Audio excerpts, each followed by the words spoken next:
Good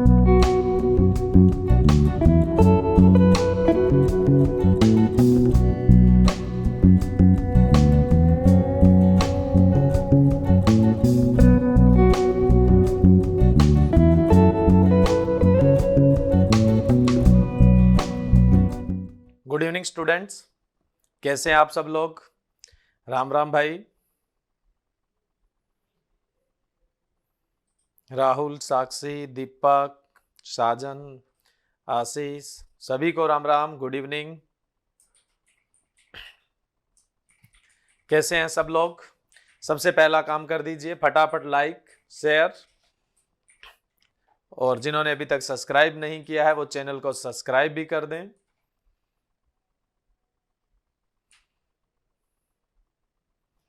Kuldeep, Himanshu, Sudhir, Saurabh, पवन, सभी को राम राम, सभी को गुड इवनिंग। आज की अपने इस क्विज का सबसे पहला क्वेश्चन स्टार्ट कर रहे हैं। इससे पहले फटाफट शेयर कर दीजिए वीडियो को।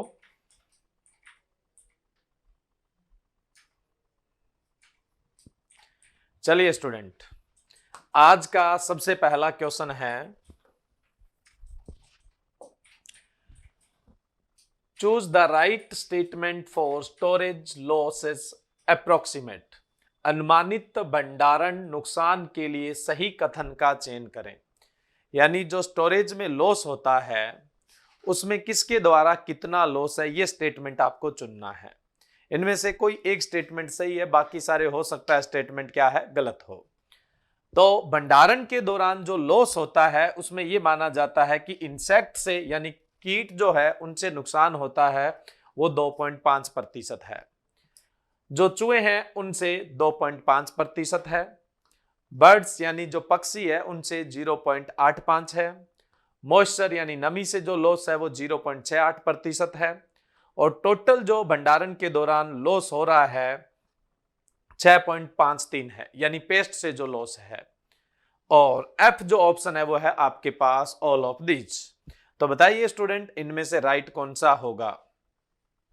बिल्कुल टीजीटी पीजीटी के लिए लाइव बैच चल रहे हैं, लास्ट में मैं आपको बता दूंगा उसके बारे में। और उससे पहले आपको कोई भी इंफॉर्मेशन चाहिए तो इन नंबर पे व्हाट्सएप या कॉल कर सकते हैं। कानपुर से राम राम भाई, राम राम। चलिए बताइए स्टूडेंट, राइट आंसर क्या होगा। और एक क्वेश्चन में यहां देख रहे होंगे आप, बहुत सारे क्वेश्चन हैं। स्टोरेज जो पेस्ट होते हैं उनसे जो भंडारण के दौरान, मैं पोस्ट हार्वेस्ट लॉसेस की बात नहीं कर रहा हूं स्टूडेंट। पोस्ट हार्वेस्ट लॉसेस तो कटाई से लेकर कंज्यूमर तक की बात होती है। कटाई से लेकर कंज्यूमर तक की बात होती है, यानी आप फसल को काटने से लेकर उपभोक्ता तक पहुंचाते हैं, उसके दौरान अगर कोई लॉसेस हो रहा है तब हम उसको पोस्ट हार्वेस्ट लॉसेस बोलते हैं। मैं यहां बात कर रहा हूं कि स्टोरेज में जो लॉस होता है, स्टोरेज के अंदर जो लॉस होता है वो टोटल लॉस कितना होता है स्टूडेंट। टोटल लॉस होता है 6.35%। भंडारण के अंदर लॉस होता है 6.35% लॉस होता है, जिसमें से कीटों से 2.5 होता है, चूहों से 2.5 होता है, बर्ड से यानी पक्षियों से 0.85 होता है, और नमी से 0.68 होता है। और टोटल मैंने कहा 6.35 होता है, सॉरी 5.3%, उल्टा लिख दिया मैंने, 6.53% होता है।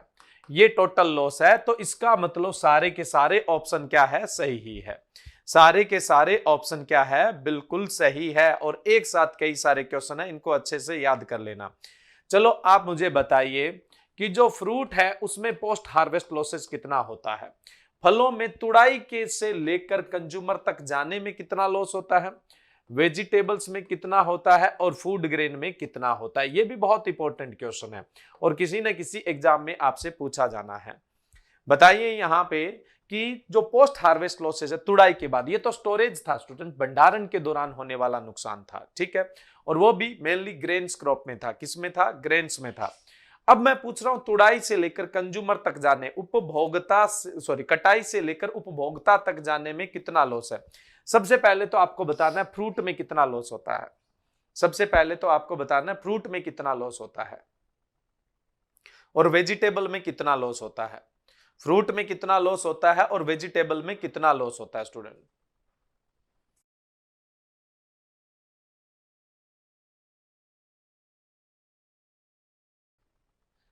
देखिए स्टूडेंट ध्यान रखिएगा, फ्रूट के अंदर जो पोस्ट हार्वेस्ट लॉसेस होता है वो 20 से 30% होता है। वेजिटेबल में जो पोस्ट हार्वेस्ट लॉसेस होता है वो 25 से 40% तक हो जाता है। फूड ग्रेन में आप बता दीजिए, अब लास्ट आप बता दीजिए फूड ग्रेन में लॉस कितना होता है, फूड ग्रेन में पोस्ट हार्वेस्ट लॉसेस कितना होता है, फूड ग्रेन के अंदर पोस्ट हार्वेस्ट लॉसेस कितना होता है, फूड ग्रेन के अंदर पोस्ट हार्वेस्ट लॉसेस कितना होता है, फूड ग्रेन के अंदर यानी जो अनाज और दलहन है उनके अंदर कितने परसेंट लॉस होता है, अनाज और दलहन है उनमें कितने परसेंट लॉस होता है, फूड ग्रेन में कितना होता है। टीजीटी पीजीटी का ऑलरेडी कोर्स चल रहा है स्टूडेंट। अनाजों में पोस्ट हार्वेस्ट लॉसेस कितना होता है स्टूडेंट, ये बताइए, बहुत इंपॉर्टेंट क्वेश्चन है ये।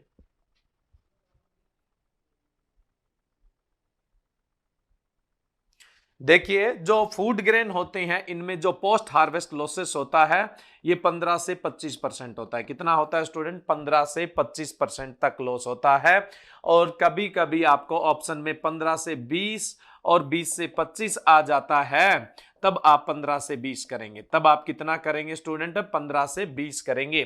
तो यहां पे पोस्ट हार्वेस्ट लॉसेस की बात करें तो फ्रूट में 20 से 30, वेजिटेबल में 25 से 40 और फूड ग्रेन के अंदर बात करें तो 15 से 25% तक लॉस होता है। और अगर यहां पे 15 से 20 और 20 से 25 ऑप्शन आए तो आप कौन सा राइट करेंगे, 15 से 20 वाला है वो राइट करेंगे। क्लियर स्टूडेंट, ये पहला क्वेश्चन, बहुत सारे क्वेश्चन एक साथ थे यहां पर।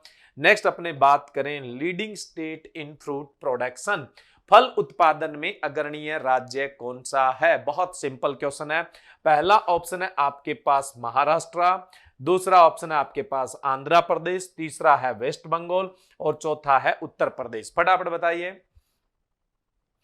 फल उत्पादन में अग्रणीय राज्य कौन सा है। केशव कुमार, टीजीटी पीजीटी का ऑलरेडी कोर्स चल रहा है, ठीक है, मैंने नंबर दिए थे उन पे कांटेक्ट, और सेशन के लास्ट में फिर बात करूंगा मैं। देखिए स्टूडेंट, फल उत्पादन में जो सबसे अग्रणीय राज्य है वो आंध्र प्रदेश है। महाराष्ट्र बेटा कुछ जमाने पहले था ना, महाराष्ट्र अब सेकंड पे है। आंध्र प्रदेश है वो फ्रूट प्रोडक्शन में फर्स्ट पोजीशन पे है और महाराष्ट्र है वो सेकंड पे। और महाराष्ट्र भी ज्यादा लंबे समय तक सेकंड पे नहीं रहने वाला है, शायद एमपी बहुत जल्दी इसको क्रॉस कर जाएगा, लेकिन फिर भी आंध्र प्रदेश फर्स्ट पे है और महाराष्ट्र है वो सेकंड पे है। चलिए एक क्वेश्चन और बता दीजिए आप मुझे, वेजिटेबल प्रोडक्शन में। देखो यहां तो बी ऑप्शन राइट होगा आपका, यहां तो क्या है, बी ऑप्शन आपका राइट होगा। बट यहां पे एक क्वेश्चन और बता दीजिए, एक क्वेश्चन ये बता दीजिए आप कि वेजिटेबल प्रोडक्शन में लीडिंग स्टेट कौन सा है। वेजिटेबल प्रोडक्शन में लीडिंग स्टेट, वेजिटेबल प्रोडक्शन में लीडिंग स्टेट कौन सा है, सब्जी उत्पादन में अग्रणीय राज्य कौन सा है।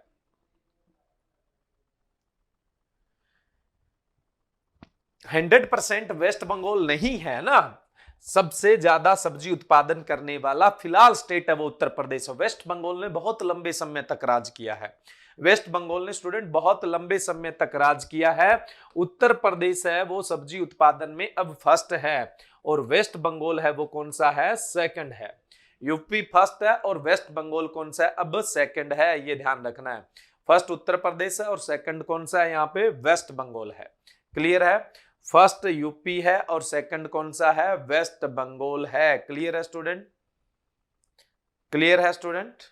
चलिए नेक्स्ट आप बताइए कि टोटल हॉर्टिकल्चर कमोडिटी प्रोडक्शन के अंदर कुल उद्यानिकी फसल उत्पादन में फर्स्ट कौन सा है, कुल उद्यानिकी फसल उत्पादन में फर्स्ट कौन सा है, टोटल हॉर्टिकल्चर कमोडिटी प्रोडक्शन में फर्स्ट कौन सा है, टोटल हॉर्टिकल्चर कमोडिटी। अब तक वेस्ट बंगाल पढ़ा था मन्नत कौर, अब आपको पढ़ना है उत्तर प्रदेश, है ना। ये बदलने के लिए तो मैंने क्वेश्चन दिया, मुझे पता था आप वेस्ट बंगाल देंगे, अगर वेस्ट बंगाल होता तो मैं क्वेश्चन ही नहीं पूछता। देखो टोटल हॉर्टिकल्चर कमोडिटी प्रोडक्शन के अंदर, टोटल हॉर्टिकल्चर कमोडिटी प्रोडक्शन के अंदर फर्स्ट कौन सा है,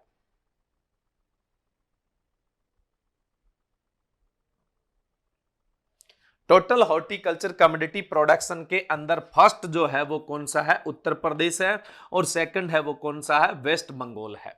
जो सब्जी में कंडीशंस है वो ही टोटल कमोडिटी प्रोडक्शन के अंदर है।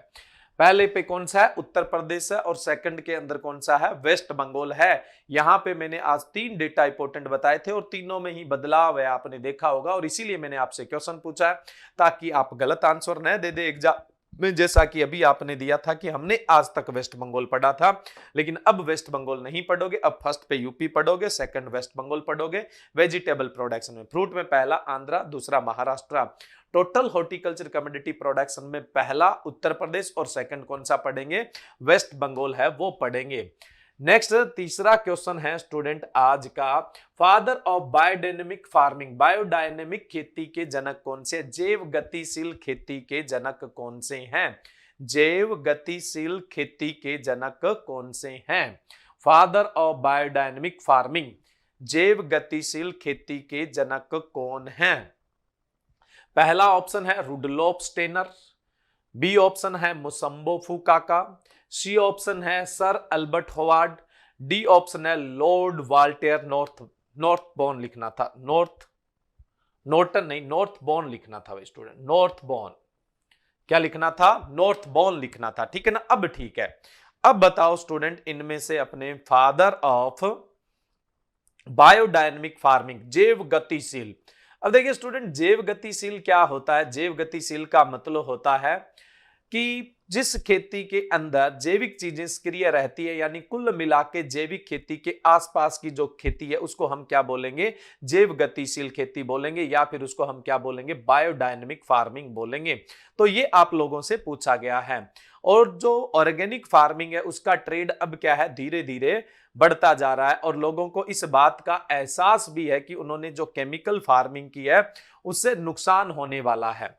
अब देखिए स्टूडेंट, आप ऑर्गेनिक फार्मिंग जिस समय पढ़ते हैं ना, ऑर्गेनिक फार्मिंग जब आप पढ़ते हैं तो वहां पर एक चीज पढ़ते हैं कि ऑर्गेनिक फार्मिंग है ये कौन से देश का उद्गम माना जाता है। तो बताओ ऑर्गेनिक फार्मिंग कौन से देश का उद्गम है, ऑर्गेनिक फार्मिंग का उद्गम कौन सा देश माना जाता है। भी ऑर्गेनिक फार्मिंग दुनिया को किसकी देन है, ऑर्गेनिक फार्मिंग है वो दुनिया में किसकी देन है, बताओ भाई।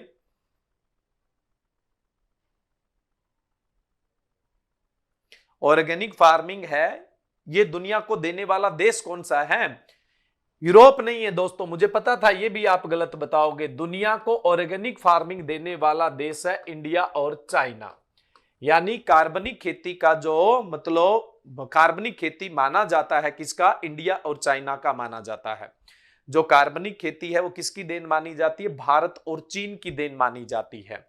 लेकिन फिर क्या हुआ, औद्योगिक युग आया, औद्योगिक युग आया तब क्या हुआ, लोगों ने केमिकल डालना स्टार्ट किया। अब केमिकल डालना स्टार्ट किया तो सबसे पहले जो कार्बनिक खेती का एहसास हुआ था, यानी कार्बनिक खेती की जो नीड सबसे पहले महसूस हुई थी वो कहां पे हुई थी, यूरोप में हुई थी, वो भी पर्टिकुलर इंग्लैंड में हुई थी, वो 1930 में हुई थी। कब हुई थी, 1930 के अंदर। दो अलग अलग क्वेश्चन बनते हैं यहां स्टूडेंट, गौर करिएगा। आपसे पूछ ले कि कार्बनिक खेती है वो कौन से देश की देन है, आप बोलोगे इंडिया और चाइना की है, ठीक है। और दोनों में से एक देश चुनना हो तो फिर कौन सा होगा, इंडिया। और दूसरा क्वेश्चन आपसे ये पूछ लिया जाए कि ऑर्गेनिक खेती की आवश्यकता महसूस सबसे पहले कहां पे हुई थी, आवश्यकता महसूस यानी पहले केमिकल थी, उसके बाद लगा कि ऑर्गेनिक फार्मिंग होनी चाहिए, तो आवश्यकता महसूस है वो कहां पे हुई थी, यूरोप में। लॉर्ड वाल्टेर नॉर्थबॉर्न ने अपनी एक किताब लिखी थी, लुक टू द लैंड, इस भूमि की तरफ देखो, किस तरफ देखो, जमीन की तरफ देखो, लुक टू द लैंड। उसके अंदर ऑर्गेनिक फार्मिंग शब्द दिया था। तो जो वर्ड दिया था वो किसने दिया था, लॉर्ड वाल्टेर नॉर्थबॉर्न ने। कार्बनिक खेती जो शब्द दिया था वो किसने दिया था, लॉर्ड वाल्टेर नॉर्थबॉर्न ने कार्बनिक खेती शब्द दिया था, अच्छे से याद रखना है, ठीक है। दूसरा है sir Albert Howard. Sir Albert Howard को फादर ऑफ ऑर्गेनिक फार्मिंग कहते हैं। सर अल्बर्ट होवार्ड को फादर ऑफ ऑर्गेनिक फार्मिंग क्या बोलते हैं, फादर ऑफ ऑर्गेनिक फार्मिंग। और उसके अलावा इन्हें बोलते हैं father of manuring, father of manuring भी कहते हैं, खाद बना जो कंपोस्ट होती है, सॉरी कंपोस्ट के जनक, फादर ऑफ कंपोस्ट बोलते हैं। कंपोस्ट के जो जनक कहा जाता है वो सर अल्बर्ट होवार्ड को ही कहा जाता है, सर अल्बर्ट होवार्ड को ही कहा जाता है। कंपोस्ट के जनक है वो सर अल्बर्ट होवार्ड को, और फादर ऑफ ऑर्गेनिक फार्मिंग जैविक खेती के जनक भी किसे कहा जाता है, सर अल्बर्ट होवार्ड को ही कहा जाता है। उसके अलावा हम बात करें जो मेसुनबो फुकाका जो है, उनको नेचुरल जो मुसनबो फुकाका है, उनको नेचुरल फार्मिंग के जनक कहते हैं। इन्हें क्या बोलते हैं स्टूडेंट? नेचुरल फार्मिंग, प्राकृतिक खेती के जनक किसे कहा जाता है? मुसनबो फुकाका को कहा जाता है। क्लियर है? अब हम बात करें रुडोल्फ स्टेनर, ये एक ऑस्ट्रेलियाई दार्शनिक थे, यानी ऑस्ट्रेलिया के फिलोसफर थे, जिन्होंने 1923-24 के अंदर बायोडायनेमिक फार्मिंग दिया था। 1923-24 के अंदर क्या है? बायोडायनेमिक फार्मिंग यानी जैव गतिशील खेती दिया था। तो इस क्वेश्चन का राइट आंसर क्या है स्टूडेंट? ए ऑप्शन है वो आपका राइट है। ठीक है, जो रुडोल्फ स्टेनर है वो बायोडायनेमिक खेती के जनक है, ऑस्ट्रेलियन थे। 1923-24 के अंदर इन्होंने क्या है? बायोडायनेमिक खेती दिया था। मुसम्बो फुकाका, ये नेचुरल फार्मिंग के जनक कहा जाता है, father of natural farming. Sir Albert Howard है, ये इंग्लैंड के थे। 1930 के अंदर इन्होंने इस दुनिया में सबसे पहले कार्बनिक खेती के प्रिंसिपल यानी सिद्धांत और उसकी जो क्रियाएं हैं यानी उसकी जो प्रैक्टिस है उसको दिया था, इसलिए इन्हें फादर ऑफ ऑर्गेनिक फार्मिंग कहा जाता है। इसके अलावा इन्होंने एक कंपोस्ट तैयार करने की विधि भी विकसित की थी, वो भी भारत के अंदर की थी।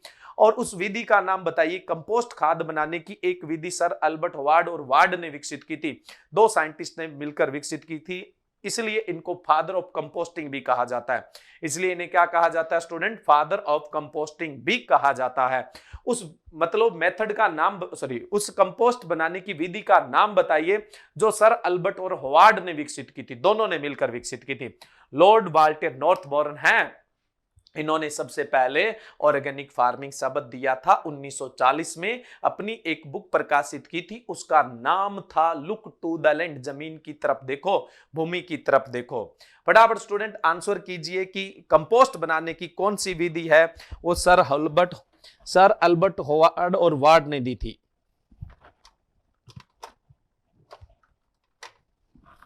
बताइए फटाफट स्टूडेंट। बेंगलोर मेथड दिया था, कौन सा दिया था? बेंगलोर मेथड है वो किसने दिया था? सर अल्बर्ट होवार्ड और वार्ड ने दिया था। नेचुरल फार्मिंग क्या है? नेचुरल फार्मिंग का मतलब होता है स्टूडेंट सब कुछ प्राकृतिक रूप से होता है। सब कुछ क्या है? प्राकृतिक रूप से होता है। किसी तरह का हमें क्या है? खेती की कमर्शियल टाइप कुछ नहीं करना होता। आप YouTube पे नेचुरल फार्मिंग डालोगे तो इतने सारे आपको वीडियो मिल जाएंगे। और नेचुरल फार्मिंग एक बहुत अच्छा कॉन्सेप्ट भी है, ये माना जाता है, लेकिन थोड़ा सा कंट्रोवर्शियल भी है। लोगों का कहना है कि नेचुरल फार्मिंग से कुछ नहीं मिलने वाला है, लेकिन इंडिया के अंदर बहुत सारे किसान है वो नेचुरल फार्मिंग कर रहे हैं। एक्चुअलिटी क्या है वो तो ग्राउंड पे जाने पे ही पता लगता है, लेकिन नेचुरल फार्मिंग कॉन्सेप्ट है वो बहुत बढ़िया है। और जो सर अल्बर्ट और वार्ड ने मेथड दिया था, सभी ने गलत आंसर दिया है। बेंगलोर विधि है ना, इंदौर विधि है। कौन सी है? इंदौर विधि। इंदौर विधि जो विकसित की थी वो कौन सी की थी? इंदौर विधि। फटाफट मैं यहां रिपीट कर देता हूं। Rudolf Steiner father of biodynamic farming, Masanobu Fukuoka father of natural farming, sir Albert Howard father of organic farming, father of composting, और जो इंडियन इंदौर मेथड है वो सर अल्बर्ट होवार्ड और वार्ड ने दिया था। और बेंगलोर मेथड आपने आंसर दिया था आप लोगों ने, आप बता दीजिए बेंगलोर मेथड किसने दिया था? बेंगलोर मेथड तो दिया था CN आचार्य ने। किसने दिया था स्टूडेंट? CN आचार्य ने दिया था। ऑलमोस्ट स्टूडेंट ने ये गलत आंसर दिया है। और लॉर्ड वाल्टर नॉर्थबॉर्न है जिन्होंने ऑर्गेनिक फार्मिंग शब्द दिया था। कौन सी पुस्तक में दिया था? लुक टू द लैंड, है ना, भूमि की तरफ देखो। ये भी यूरोपियन ही थे, लॉर्ड वाल्टर नॉर्थबॉर्न। और जो सर अल्बर्ट होवार्ड है ये भी यूरोपियन थे, ये इंग्लैंड के थे सर अल्बर्ट होवार्ड जो है, ठीक है। लेकिन रुडोल्फ स्टेनर है ये ऑस्ट्रेलियन दार्शनिक थे। नेक्स्ट अगला क्वेश्चन है critical stage of irrigation for green gram. हरे चने के लिए सिंचाई की क्रांतिक अवस्था है। हरा चना बोले तो मूंग। मूंग के लिए सिंचाई की क्रांतिक अवस्था कौन सी है स्टूडेंट? बताइए फटाफट। हाँ भी करवाएंगे, उत्तराखंड के लिए बहुत जल्दी टेस्ट सीरीज स्टार्ट करवा रहे हैं। इस क्वेश्चन का आंसर दें, लास्ट में बात करेंगे इन सब बातों पे। Critical stage of irrigation for green ग्राम, सिंचाई कि मूंग में क्रांतिक अवस्था कौन सी है? सिंचाई में मूंग के लिए क्रांतिक अवस्था कौन सी है? मूंग में सिंचाई के लिए क्रिटिकल स्टेज कौन सी है? ग्रीन ग्राम बोले तो हरा चना यानी मूंग। देखिए स्टूडेंट, पहला ऑप्शन है फ्लावरिंग स्टेज, पुष्पन के समय। बी ऑप्शन है पॉड फॉर्मेशन यानी फली बनते समय। सी ऑप्शन है पॉड फिलिंग। डी ऑप्शन है ए व बी बोथ, और ई ऑप्शन है ए एंड सी बोथ। अब बताइए कौन सा है। बहुत सारे स्टूडेंट इसमें कंफ्यूज होने वाले। अगर मैं एक ही जगह दे देता ए एंड बी बोथ या ए एंड सी बोथ, तो आप पक्का वो आंसर देते बिना सोचे बिना देखे, है ना।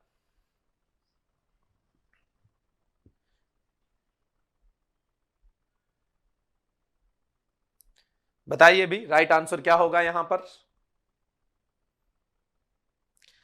देखिए स्टूडेंट, ऑलमोस्ट पल्सेज क्रॉप में सिंपल ट्रिक बता रहा हूं मैं। ऑलमोस्ट पल्सेज क्रॉप के अंदर फ्लावरिंग स्टेज यानी पुष्पन की अवस्था और पोड फॉर्मेशन फली बनने की स्थिति, ये दो क्रांतिक अवस्थाएं होती है ऑलमोस्ट लगभग सभी पल्सेज के अंदर। इसका तो राइट आंसर होगा डी। लेकिन अगर हम बात करते हैं यहां सोयाबीन की, तो सोयाबीन में फ्लावरिंग स्टेज प्लस पोड फिलिंग होता है। फ्लावरिंग स्टेज प्लस पोड फिलिंग होता है। बाकी लगभग सब पल्सेज के अंदर फ्लावरिंग स्टेज और पोड फॉर्मेशन ही होता है, यानी पुष्पन की अवस्था और फली बनते समय ये इरिगेशन की क्रिटिकल स्टेजेस है, क्रांतिक अवस्थाएं हैं, ध्यान रखिएगा, ठीक है।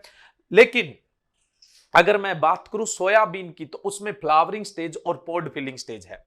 फ्लावरिंग स्टेज और कौन सी है, पोड फिलिंग स्टेज है। क्लियर है स्टूडेंट यहां पे। तो अपना आंसर है वो ठीक कर लीजिएगा ना। जब इस तरह के क्वेश्चन आते हैं तब कंफ्यूज हो जाते हो। ए एंड बी बोथ या कुछ ऐसा दिया होता है, आप तुरंत ही क्या करते हो, आंसर दे देते हो बिना सोचे समझे बिना देखे। बट यहां राइट आंसर क्या था, डी ऑप्शन। गौर से देख लीजिए, ये सभी पल्सेज के लिए लागू होगा। ये बात सभी पल्सेज के लिए लागू होगा। केशव कुमार, हम बात करेंगे इस क्विज के एंड में, है ना। तो आपके कमेंट मैंने देख लिए, आप क्वेश्चन पे ध्यान दीजिए, कंटेंट पे ध्यान दीजिए, ठीक है स्टूडेंट। ये राइट आंसर क्या था यहाँ पे, डी ऑप्शन है वो आपका राइट था।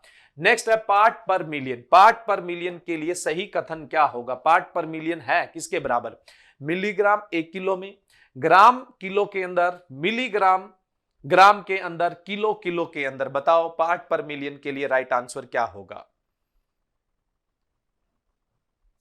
बताइए फटाफट, जल्दी जल्दी आंसर कीजिए भाई।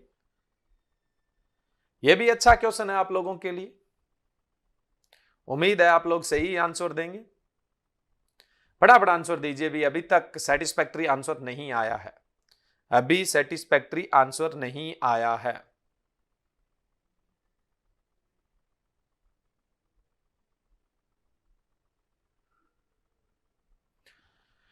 देखिए स्टूडेंट, पार्ट पर मिलियन को हिंदी में क्या बोलते हैं, पहले तो ये देखिए, 10 लाख में से भाग, 10 लाख में से भाग क्या बोलते हैं स्टूडेंट, 10 लाख में से भाग बोलते हैं।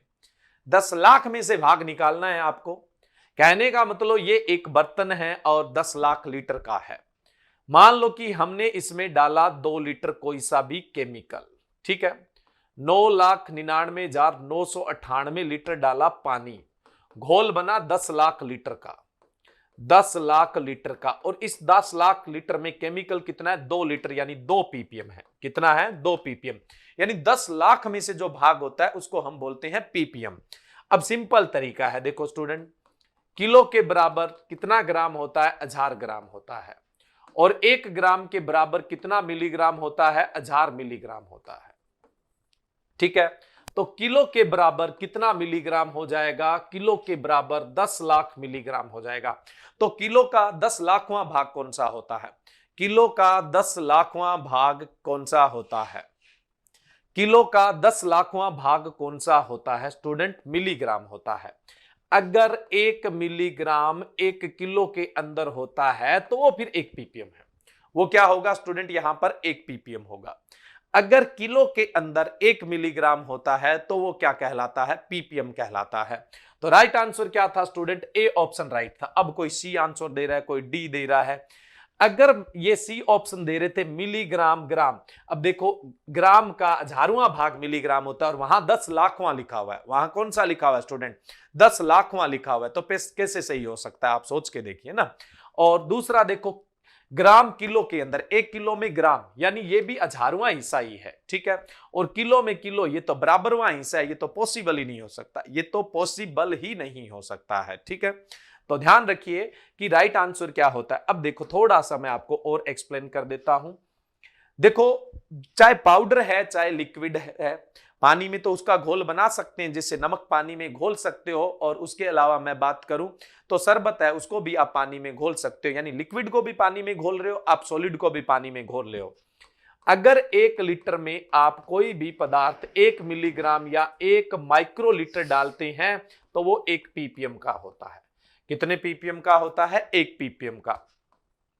अगर 1 किलो के अंदर कोई मात्रा 1 मिलीग्राम होती है तब भी वो कितने ppm का होता है? 1 ppm का होता है। लेकिन अगर आपने जैसा आंसर दिया था 1 किलो के अंदर अगर हम बात कर लें कि 1 ग्राम डाल दें, 1 किलो के अंदर 1 ग्राम डाल दें तो वो 1 ppm नहीं होगा स्टूडेंट, वो कितना ppm हो जाएगा? 1000 ppm हो जाएगा। वो कितना ppm हो जाएगा? 1000 ppm हो जाएगा। ठीक है, नेक्स्ट अपने बात करें, ध्यान रखिएगा, हालांकि मैंने पीछे पार्ट पर मिलियन के क्वेश्चन करवा रखे हैं, उनके अंदर मैंने सारी की सारी आप लोगों को डिटेल बता रखी है। ठीक है, सारी की सारी डिटेल है वो मैंने आपको बता रखी है। क्लियर है? चलिए नेक्स्ट देखो, जब भी आप तुलना करते हो लीटर और केजी की, है ना, तो दोनों की मात्राएं क्या होती है? बराबर होती है। लीटर और केजी में डिफरेंस है?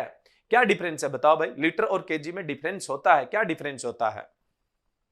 यूपी में कोचिंग ब्रांच की जरूरत ही नहीं है, अपना ऑनलाइन चलता है। बताओ स्टूडेंट फटाफट, लीटर और केजी में कोई डिफरेंस है क्या? लीटर और केजी में सही डिफरेंस है क्या? कोई डिफरेंस है क्या?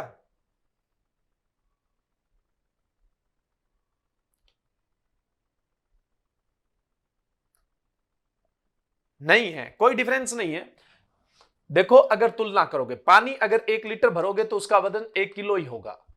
अगर पानी से कोई हल्का है तो उसका वजन कम आएगा, पानी से ज्यादा है तो उसका वजन क्या है? ज्यादा आएगा। जैसे मैंने कहा था घी का वजन कम आता है और जो दूध है उसका वजन क्या होता है? ज्यादा आता है। ऐसा कुछ नहीं है, किलो में 907 ग्राम होता है, आप 1 लीटर पानी को भरो और उसको तोलो, 1000 ग्राम ही आएगा। आप बात कर रहे हैं घी के अनुसार, आप बात कर रहे हैं किसके अनुसार? घी के अनुसार। घी के अनुसार बात नहीं करनी है। इस दुनिया का सबसे मेन स्टैंडर्ड कौन सा है? पानी है, और पानी के आधार पर बात कर रही है आपको। ठीक है, फर्क इतना ही है, ये तरल की इकाई है, ये ठोस की है, ये आयतन मापता है, ये भार मापता है, बस और कुछ नहीं है। ठीक है, इसलिए मैंने लिखा कि 1 लीटर में अगर कोई सॉलिड चीज है तो 1 मिलीग्राम डालोगे, तरल है तो 1 माइक्रोलीटर डालोगे, वो कितने ppm का बन जाएगा? 1 ppm का बन जाएगा। कितने ppm का बन जाएगा? 1 ppm का बन जाएगा। ठीक है स्टूडेंट, और हमेशा ध्यान रखिएगा कि आपने ये हमेशा पढ़ा है, वो आपने कभी नहीं पढ़ा कि 1 लीटर में इतना ग्राम होता है, कभी नहीं पढ़ा। घी की पैकिंग पे पढ़ा है तो अलग बात है, घी की पैकिंग पानी में थोड़ी काम करेगी। देखो, अपेक्षिक घनत्व जो होता है, अपेक्षिक घनत्व जो होता है वो होता है भार बटा आयतन, भार बटा आयतन। और आप सभी बंधुओं ने हमेशा पानी का जो अपेक्षिक घनत्व होता है, स्पेसिफिक ग्रेविटी होता है, वो एक ही पढ़ा है 6ठी से लेके 12वीं तक। पानी का जो अपेक्षिक घनत्व होता है, स्पेसिफिक ग्रेविटी होती है, वो एक ही होती है। जो 907 930 ग्राम बोल रहे हैं उनको मैं बता रहा हूं, आपने 6ठी से 12वीं तक ये पढ़ा है कि पानी का अपेक्षिक घनत्व एक होता है। ये अपेक्षिक घनत्व तभी एक आएगा जब 1000 ml है और आप उसको तोलो तो उसका वजन कितना आएगा? 1000 ग्राम। काट के आंसर कितना आएगा? 1 आएगा। कितना आएगा स्टूडेंट? 1 आएगा। पिछले वीडियो में मैंने ये सारी चीजें आपको क्लियर कर चुका था। और ये देखो भाई, शिवम तो बोल रहे हैं कि 1 लीटर में 900 ml होता है। भाई जब कोल्ड ड्रिंक पीने जाते हो तो बोलते आधा लीटर देते हो और पूरा 500 ml लेके आते हो। 900 ml कब से हो गया? 900 ml कब से हो गया? पानी के आधार पे तुलना की जाती है और पानी 1000 ml और 1000 ग्राम बराबर है, कोई फर्क नहीं है। 1 लीटर को भर के तोल लो, एक कितना हो जाएगा? 1 किलो हो जाएगा। वो अलग अलग लिक्विड के केस में होता है, वो अलग अलग लिक्विड के केस के अंदर होता है। रितेश, आपके नेक्स्ट कहने से थोड़ी होता है, जब मैं सेटिस्फाई होऊंगा तब बात आगे चलेगी ना। ठीक है, बने रहिए।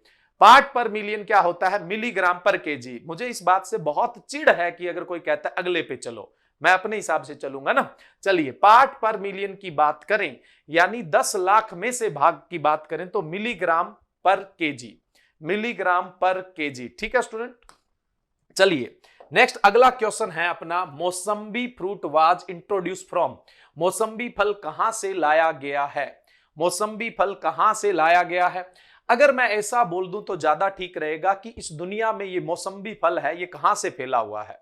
मौसम्बी फल है, ये कहां से फैला हुआ है? मौसम्बी फल है, कौन से देश से फैला हुआ है? अगर ऐसे क्वेश्चन आ जाए तो यूएस से लिखने की कोई जरूरी नहीं है, यूएस से दादा नहीं है, मौसम्बी से मिलता जुलता नाम ढूंढ लेते तो आंसर सही हो जाता। कभी कभी दिमाग भी लगाना है आपको, कभी कभी आपको दिमाग का भी इस्तेमाल करना है। मौसम्बी से मिलता जुलता नाम आप ढूंढ लोगे तो आंसर आ जाएगा। अब देखो कोई भी गलत नहीं करेगा। अंजलि मौसम्बी से मिलता हुआ नाम ढूंढो भाई, मौसम्बी से मिलता हुआ नाम। रितेश आप भी देखो मौसम्बी से मिलता हुआ नाम देखो कौन सा है, मौसम्बी से मिलता हुआ नाम कौन सा है, वो ही राइट आंसर होगा, वो ही राइट आंसर होगा। नाम इसलिए पड़ा है क्योंकि ये फल कौन से देश से फैला इस दुनिया के अंदर, मोजम्बिक्यू से फैला है। कहां से? मौसम्बी फ्रूट वाज इंट्रोड्यूस फ्रॉम। मैंने ये नहीं कहा कि इंडिया में इंट्रोड्यूस कहां से हुआ है, मैं कह रहा हूं पूरे वर्ल्ड में कहां से इंट्रोड्यूस हुआ है, तो मोजम्बिक्यू से हुआ है। कहां से? मोजम्बिक्यू से, और इसलिए नाम क्या पड़ गया इसका? मौसम्बी पड़ गया। लेकिन एक चीज ध्यान रखिएगा, इंडिया के अंदर ये इंट्रोड्यूस चाइना से हुआ है, नहीं लिखा हुआ है यहां पे। इंडिया में कहां से इंट्रोड्यूस हुआ है? चाइना से इंट्रोड्यूस हुआ है, और आसाम के अंदर इंट्रोड्यूस हुआ था। कहां पे इंट्रोड्यूस हुआ था? आसाम के अंदर इंट्रोड्यूस हुआ था। लेकिन मौसम्बी सबसे ज्यादा महाराष्ट्र में होता है। मौसम्बी सबसे ज्यादा स्टूडेंट कहां पे होता है? महाराष्ट्र में होता है। पेरू से कौन कौन से प्लांट है वो इंट्रोड्यूस हुए हैं जी? आपको पहले से ही पता होगा, टोमेटो हुआ है और पोटैटो हुआ है। इन दोनों का जो ओरिजिन है वो कौन सा है? पेरू है। इन दोनों का जो ओरिजिन है वो कौन सा है? पेरू है। यूएसए से भी कई सारे फ्रूट इंट्रोड्यूस है, जिनमें सबसे मेन मैं आपको बता दूं, कैलिफोर्निया से कौन सा है? किन्नू है। और लंदन से है, लंदन से कौन सा प्लांट है सो फेमस है जो इंट्रोड्यूस हुआ है? कॉलीफ्लावर यानी फूल गोभी। कौन सी? फूल गोभी इंट्रोड्यूस हुई है। भी कम से कम एक ऑप्शन से एक क्वेश्चन तो लेके चलो आप। बताओ कि जो फूल गोभी है उसको इंडिया में इंट्रोड्यूस किसने किया था? अब मैंने इंडिया के नाम लिखे हैं ना, भी इंडिया में किसने इंट्रोड्यूस किया? पेरू से टोमेटो और पोटैटो, यूएसए से यानी कैलिफोर्निया यूएसए से किन्नू, और लंदन से कौन सा हुआ है? फूल गोभी हुआ है। बताओ कि फूल गोभी को भारत में लेकर कौन आया था? फूल गोभी को भारत में लेकर कौन आया था? Doctor Jameson. कौन लेके आए थे? डॉक्टर जेमसन लेके आए थे। डॉक्टर जेमसन, डॉक्टर जेमसन लेके आए थे। ठीक है भाई, डॉक्टर जेमसन, बिल्कुल ठीक है। नेक्स्ट चलते हैं अगले क्वेश्चन पे। Women who first world food, sorry, women who first world food prize winner. Winner की जगह हम रिसीवर लिख ले तो ज्यादा ठीक है। विश्व की पहली महिला विश्व खाद्य पुरस्कार विजेता। विश्व की ऐसी पहली कौन सी महिला थी जिसने विश्व खाद्य पुरस्कार जीता था, मतलब प्राप्त किया था? बताओ भी।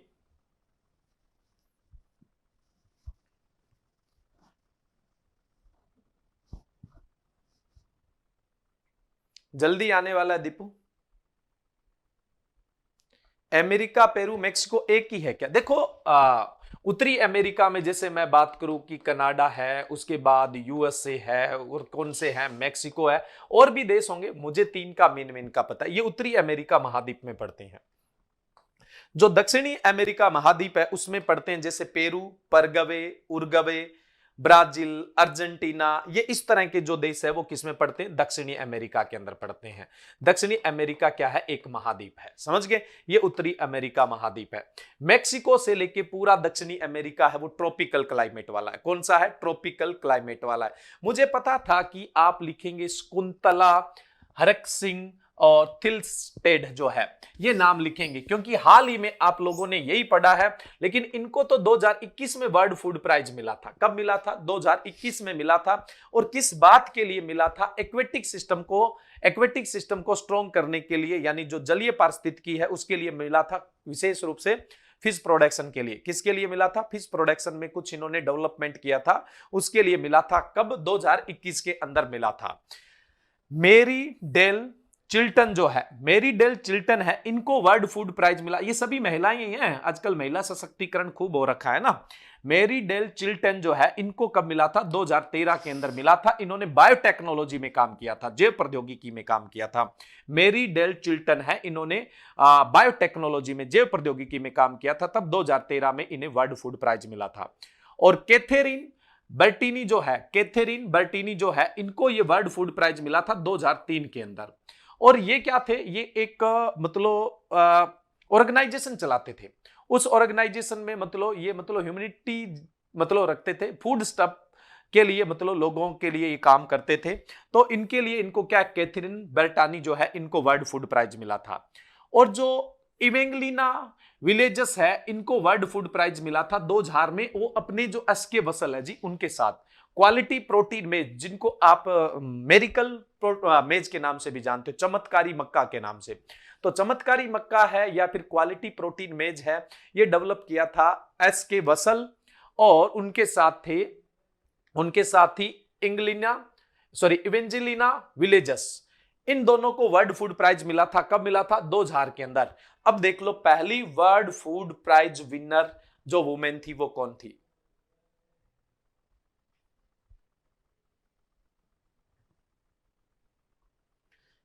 गेम स्टार अंशु आपस में बात नहीं करेंगे। आप लोग बात करेंगे तो पक्का ब्लॉक हो जाएंगे।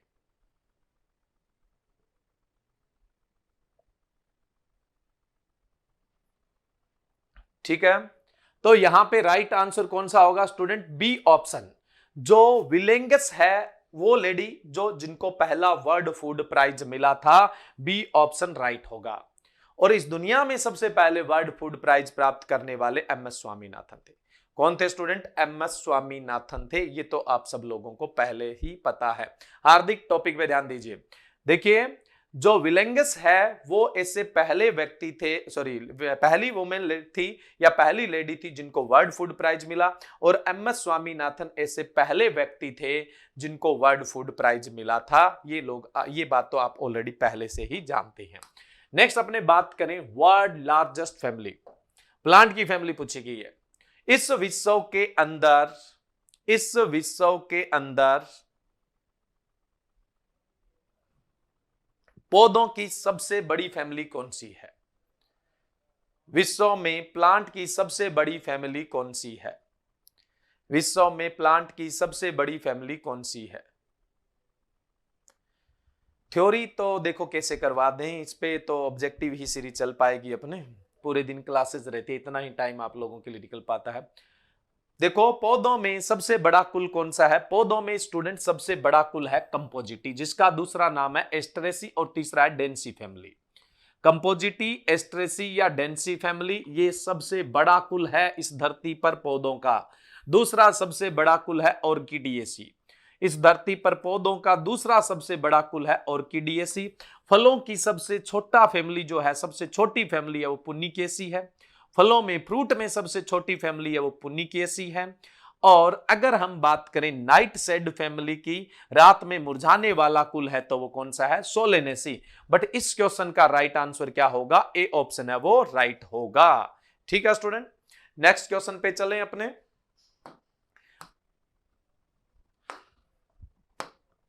अगला क्वेश्चन है who is the father of extension education in India? Bharat में एक्सटेंशन के जनक या एक्सटेंशन एजुकेशन के जनक किसे कहा जाता है? भारत में प्रसार शिक्षा के जनक किसे कहा जाता है? कई तो बिना सोचे ही ए आंसर दे रहे हैं भाई, जेपी लिंगन्स है, ये विश्व स्तर पर क्या है? एक्सटेंशन एजुकेशन के जनक है। वैश्विक स्तर पर, वर्ल्ड लेवल पर एक्सटेंशन एजुकेशन के अगर जनक की बात की जाए तो जेपी लिंगन्स है। जेपी लिंगन्स है। और मैंने आपसे कहां का पूछा है? इंडिया का पूछा है, तो इंडिया के अकॉर्डिंग जवाब दीजिए। ए ऑप्शन आप रिजेक्ट करिए, नेक्स्ट ऑप्शन की तरफ जाइए। नेक्स्ट ऑप्शन कौन सा है स्टूडेंट? फिर भारत में एक्सटेंशन एजुकेशन के जनक है डॉक्टर के एन सिंह। कौन है? डॉक्टर के एन सिंह। राइट आंसर क्या है? सी ऑप्शन है। राइट आंसर क्या है? सी ऑप्शन है।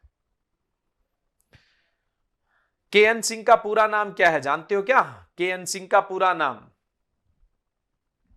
चले नेक्स्ट क्वेश्चन पे। नेक्स्ट क्वेश्चन है Gurgaon experimental was started by. Gurgaon प्रयोग द्वारा किया गया था, यानी गुड़गांव परियोजना है वो किसके द्वारा संचालित की गई थी?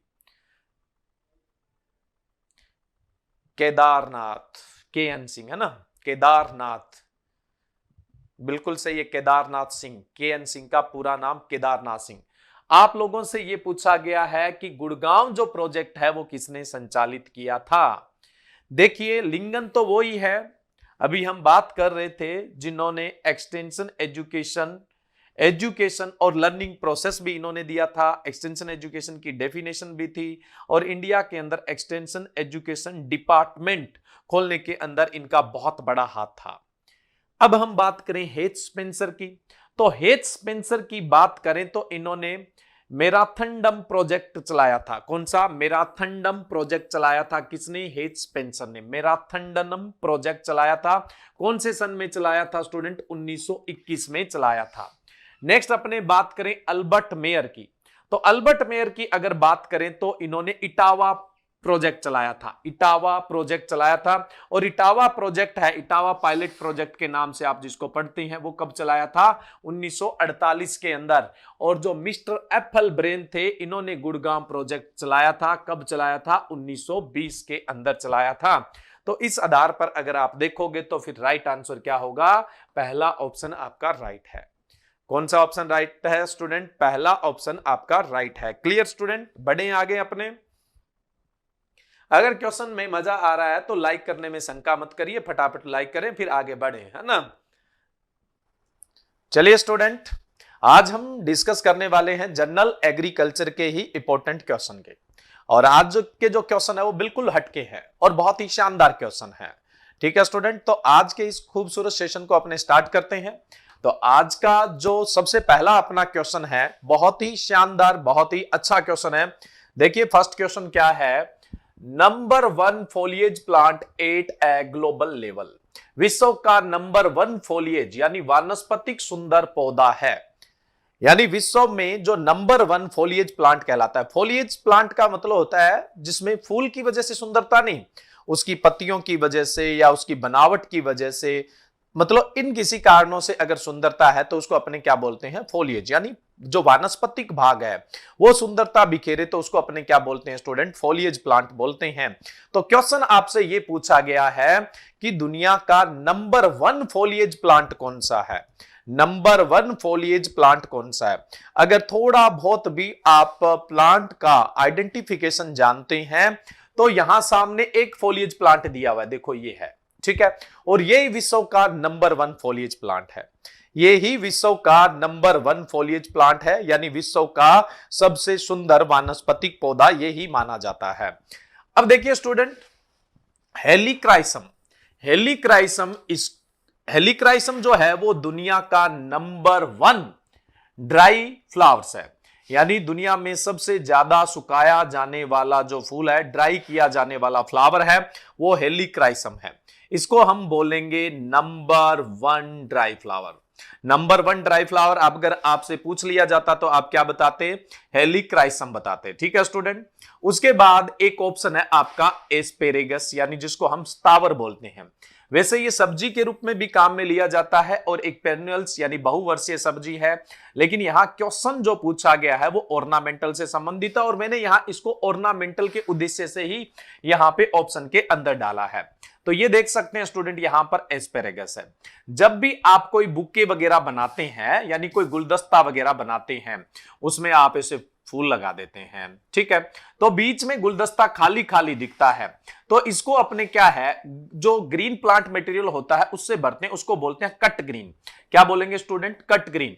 और दुनिया का number 1 cut green, number 1 cut green है वो कौन सा है? एस्पेरेगस। नंबर 1 ड्राई फ्लावर हेलिक्राइसम है, नंबर 1 कट जो है वो कौन सा है? एस्पेरेगस है। कट ग्रीन जो है नंबर 1 कट ग्रीन।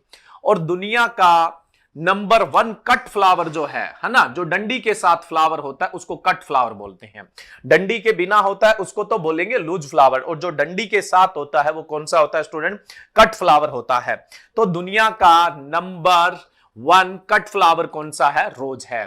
क्वेश्चन आपसे पूछा गया था number 1 foliage eight a global level, विश्व का नंबर 1 फोलिएज यानी वानस्पतिक सुंदर पौधा, ये जो आप देख रहे हैं, और इसका नाम है डायफनबेकिया। इसका नाम क्या है? डायफनबेकिया। राइट आंसर होगा ए ऑप्शन। राइट क्या होगा स्टूडेंट? ए ऑप्शन आपका राइट होगा। क्लियर है? यहां पे दुनिया का नंबर 1 फोलिएज प्लांट डायफनबेकिया, दुनिया का नंबर 1 कट फ्लावर रोज, दुनिया का नंबर 1 कट ग्रीन है ना, वो कौन सा है? एस्पेरेगस, और दुनिया का number 1 dry flower helichrysum. Number 1 dry flower helichrysum, और चारों की फोटो दी हुई है। ये ए ऑप्शन वाले की है, ये बी ऑप्शन वाले की है, और ये नीचे दो दी गई है वो सी ऑप्शन की है और ये डी ऑप्शन की है। आप साथ साथ में अपना आइडेंटिफिकेशन भी स्ट्रॉन्ग कर लीजिए। ठीक है स्टूडेंट, नेक्स्ट क्वेश्चन में अपने चलते हैं। बहुत अच्छा क्वेश्चन है, बहुत इंपॉर्टेंट क्वेश्चन है फ्लोरिकल्चर का। ठीक है, अच्छे से इसको याद कर लीजिएगा। और पहले ही क्वेश्चन से अगर मजा आना स्टार्ट हो गया तो फटाफट लाइव की संख्या बढ़ाने की कोशिश करिए। और अभी लाइव ज्यादा है, लाइव कम है, इसमें भी संतुलन पैदा करिए ना। नेक्स्ट है फॉर्मूला ऑफ इरिगेशन रिक्वायरमेंट। सिंचाई जल आवश्यकता का सूत्र है। सिंचाई जल आवश्यकता का फॉर्मूला आपको बताना है। यहां आपके सामने 4 फॉर्मूले हैं। इनमें से कौन सा फॉर्मूला है वो स्टूडेंट इरिगेशन रिक्वायरमेंट का है? फटाफट बताइए भाई, इनमें से कौन सा फॉर्मूला है वो इरिगेशन रिक्वायरमेंट का है? फटाफट बताइए, इनमें से कौन सा फॉर्मूला है वो इरिगेशन रिक्वायरमेंट का है? देखिए, मैं पहले ही लास्ट वाले फॉर्मूले से चलता हूं।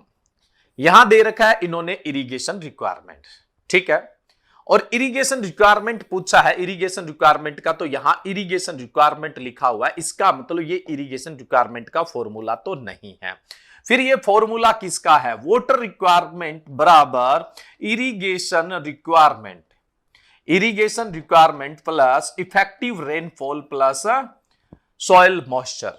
ये फॉर्मूला है वाटर रिक्वायरमेंट का। किसका फॉर्मूला है? Water requirement. और वाटर रिक्वायरमेंट के बनते हैं कई सारे फॉर्मूले। जल मांग का फॉर्मूला है, और ये जल मांग का जो फॉर्मूला है स्टूडेंट, ये सप्लाई बेस्ड फॉर्मूला है। कैसा फॉर्मूला है? सप्लाई बेस्ड फॉर्मूला है। यानी किसी फसल को जितने जल की आवश्यकता है उसकी जो जल मांग है, मान लो कि उसकी जल मांग है कितनी? 700 mm। कितनी है स्टूडेंट? 700 mm जल मांग है, जिससे कुछ तो पहले से ही मृदा में नमी है, क्योंकि पीछे फसल लगाई हुई थी, उसको पानी दे रहे थे, कुछ नमी थी। कितनी नमी ऑलरेडी मृदा में है? 100 है। तो ये 100 की पूर्ति तो किससे होगी? पिछली नमी से। सॉइल मॉइस्चर, एस का मतलब होता है सॉइल मॉइस्चर। इफेक्टिव रेनफॉल, यानी कुछ हो गई बारिश। बारिश कितनी होगी स्टूडेंट? 300 mm हो गई। अब ये 100 और 300 तो आपको देना नहीं पड़ेगा, यानी कुल मिला के अब पानी बाकी कितना बचा? 300। वो आप दे दीजिए इरिगेशन से, सिंचाई से। IR का मतलब होता है इरिगेशन, यानी सिंचाई से। तो ये क्या है? कुछ मृदा नमी, कुछ बारिश और कुछ सिंचाई मिलाकर पौधे की जल मांग को पूरा करती है। हमने पौधे को पानी कैसे दिया भाई? हमने पानी दिया किससे? इरिगेशन से। हमने पानी दिया बारिश से और कुछ पिछली मृदा की नमी से, और इसकी जल मांग हमने पूरी कर दी। हमने दिया यानी सप्लाई के आधार पर।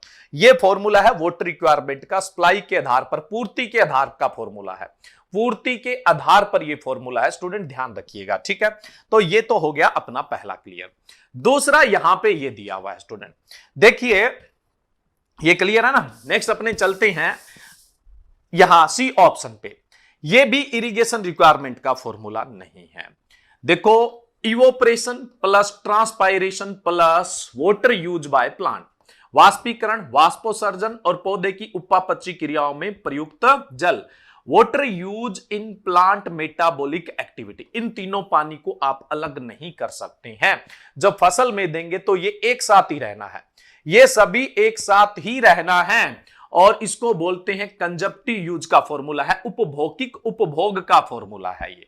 उपभोगिक उपभोग का, उपभोगिक उपभोग में वो पानी आता है जो पौधा अपनी उपापचयी क्रियाओं में काम में लेता है, और जब वो उपापचयी क्रियाओं के लिए, मेटाबॉलिक एक्टिविटी के लिए जो पानी देना पड़ता है, तो उसके साथ ये पानी तो लॉस होगा ही होगा, और लॉस होगा, कोई इलाज ही नहीं है हमारे पास। तो इस पानी से जिसको अलग नहीं किया जा सकता वो कंजप्टिव यूज है, उपभोगिक उपभोग है। वास्तविकता तो ये है कि ये दोनों मिलकर तो जो कुल उपभोगिक उपभोग है उसका 99% से ज्यादा खर्च देते हैं, और वास्तव में पौधा उत्पादन में 1% से भी कम पानी लेता है। वाष्पीकरण और वाष्पोत्सर्जन में कितना पानी खर्च हो गया उपभोगिक उपभोग का? 99% से ज्यादा। और जो वास्तव में पौधा ने उपापचयी क्रियाओं में लिया है, मेटाबॉलिक एक्टिविटी में लिया, वो तो 1% से भी कम लिया, वो तो 1% से भी कम लिया है। क्लियर है स्टूडेंट यहां पे? अब ऊपर वाला फॉर्मूला, बहुत सारे स्टूडेंट ने बी आंसर भी दिया था, बहुत सारों ने बी भी दिया था और बी को लॉक भी कर दिया था। तो अब देखिए बी के अपनी बात करते, बी क्या है? पौधा पानी उत्पादन के लिए क्या क्या करना है, क्या क्या कर रहा है? फसल उत्पादन के लिए क्या क्या कर रही है, किन किन चीजों की डिमांड कर रही है, किन किन चीजों की डिमांड कर रही है?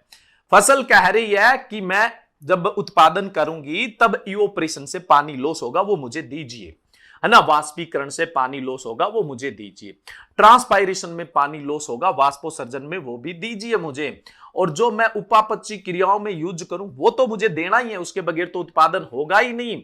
और जब आप मुझे पानी दे रहे हो तो कुछ निक्षालन से, कुछ सीपेज से, कुछ वाटर बॉडी टूटने की वजह से, कुछ क्यारी टूटने की वजह से पानी का लॉस हुआ है, वो भी दीजिए। और उसके अलावा अगर मेरे अंदर कोई स्पेशल प्रैक्टिस है, वाटर यूज इन स्पेशल प्रैक्टिस, जैसे धान की खेती करते समय पडलिंग में पानी खर्च होता है, तो विशेष क्रियाओं में प्रयुक्त जल को WSP बोलते हैं। निक्षालन से, रिसाव से या किसी पानी के चैनल वैनल टूटने से जो नुकसान होता है उसको वाटर लॉस में रखते हैं। WP मैंने बता ही दिया, water use in plants metabolic activity, पौधे की उपापचयी क्रियाओं में प्रयुक्त जल। T का मतलब ट्रांसपायरेशन, वाष्पोसर्जन, और इवोपरेशन का मतलब वाष्पीकरण। पौधे ने उत्पादन के लिए इतने पानी की मांग की है, ये तो मांग की है, तो ये वाटर रिक्वायरमेंट का फॉर्मूला है। किसका फॉर्मूला है स्टूडेंट? ये वाटर रिक्वायरमेंट का है।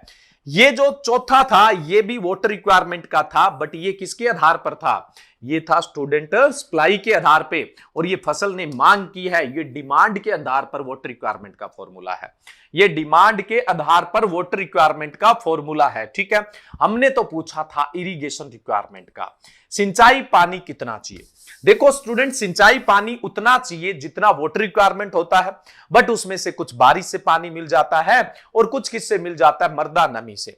आप सोचो, बिल्कुल भी बारिश नहीं है, बिल्कुल भी बारिश नहीं है, मिट्टी बिल्कुल सूखी है, पहले की कोई नमी नहीं है, तो उस दौरान क्या हो रहा है? उस दौरान क्या हो रहा है? देखिए स्टूडेंट, इरिगेशन रिक्वायरमेंट की अगर बात करें तो उतना ही पानी चाहिएगा जो वाटर रिक्वायरमेंट में है। मान लो कोई बारिश नहीं है, कोई अगर मिट्टी में नमी नहीं है, तो उतनी इरिगेशन रिक्वायरमेंट होगी जितनी वाटर रिक्वायरमेंट होती है। समझ रहे आप? इरिगेशन का मतलब होता है आर्टिफिशियल एप्लीकेशन ऑफ वाटर, यानी कृत्रिम रूप से पानी देना क्या कहलाता है? इरिगेशन कहलाता है, ठीक है।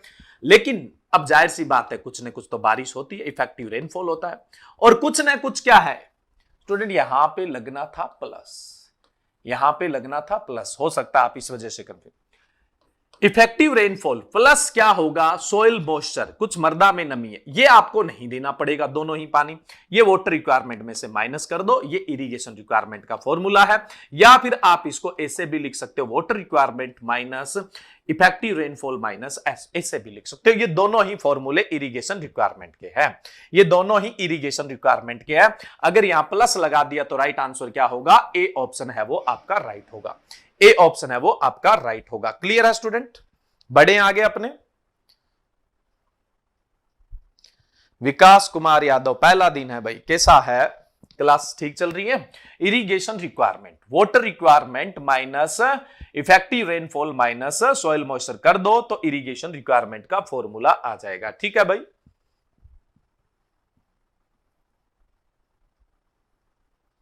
हिमांशु सिंह, थैंक यू भाई। चलिए समझ में आ गया तो नेक्स्ट क्वेश्चन में चलते हैं। अच्छा क्वेश्चन था, ये फॉर्मूले बहुत इंपॉर्टेंट है और बहुत सारे एग्जाम में पूछे जाते हैं। फॉर्मूला इंपॉर्टेंट है और बहुत सारे एग्जाम में आप लोगों से पूछा जाता है।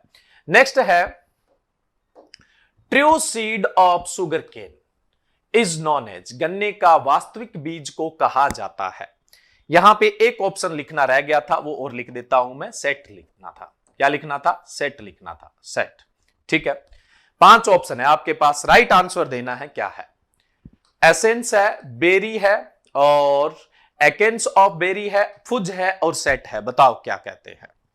गन्ने के वास्तविक बीज को क्या कहा जाता है? गन्ने के वास्तविक बीज को क्या कहा जाता है? True seed of sugarcane, true seed of sugarcane क्या कहलाता है?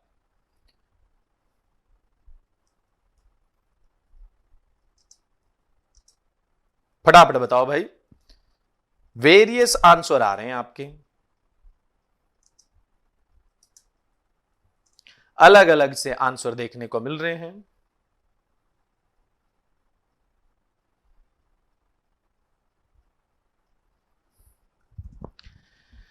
देखो मैंने यहां पे आप लोगों से क्या पूछा है? वास्तविक बीज पूछा है, जो बोटनिकली फूल आया, परागण हुआ, फिर जो बीज बना। गन्ने का टुकड़ा आप लगाते हो वो तो वानस्पतिक भाग है, उसको सेट बोलते हैं। वो तो मैंने पूछा ही नहीं था, ये तो मैंने कंफ्यूज करने के लिए लिखा था। तो जिन्होंने सेट आंसर दिया वो तो गलत दिया है, जिन्होंने सेट आंसर दिया है वो तो गलत दिया है, क्योंकि सेट से हम गन्ने का प्रोपोगेशन करते हैं, उसका मल्टीप्लेक्शन करते हैं, यानी उसके जो स्टेम के टुकड़े उनको सेट बोलते हैं। लेकिन वो ट्रू सीड नहीं है, वो तो वेजिटेटिव पार्ट है।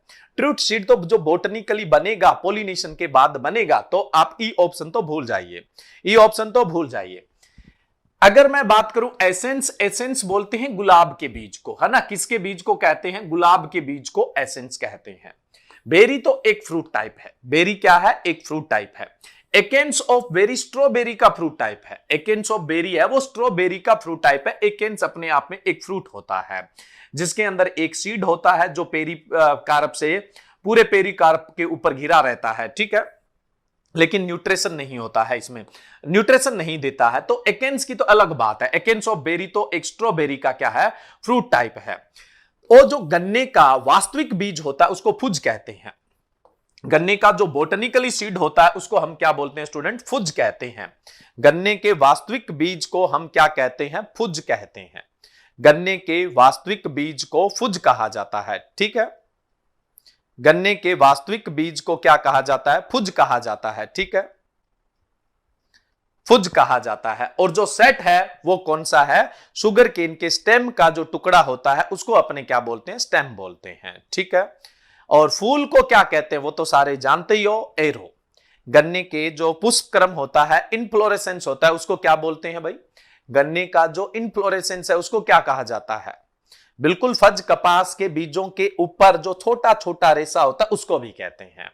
कपास के जो बीज होते हैं ना कॉटन पे, उसके लास्ट में छोटा छोटा रेशा चिपका रह जाता है, उसको फज कहते हैं, इसमें कोई डाउट नहीं है। लेकिन गन्ने के बीज को भी फज कहा जाता है।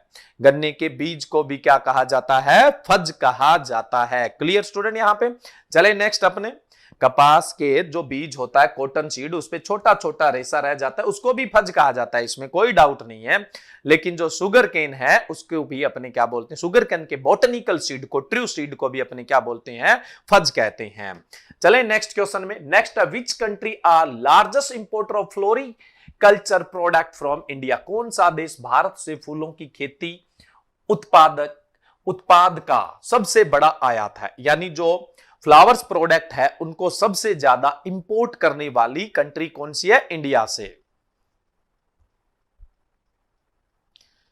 हिमांशु सिंह, इंग्लिश कभी आपकी ग्रोथ के लिए बैरियर नहीं बन सकती। अगर आप कहते हो कि आप बिना इंग्लिश के एग्रीकल्चर में आगे नहीं बढ़ सकते तो ये झूठी बात है। भाषा कभी भी ग्रोथ के लिए बैरियर नहीं बनती है, बस ग्रोथ करने का तरीका पता होना चाहिए।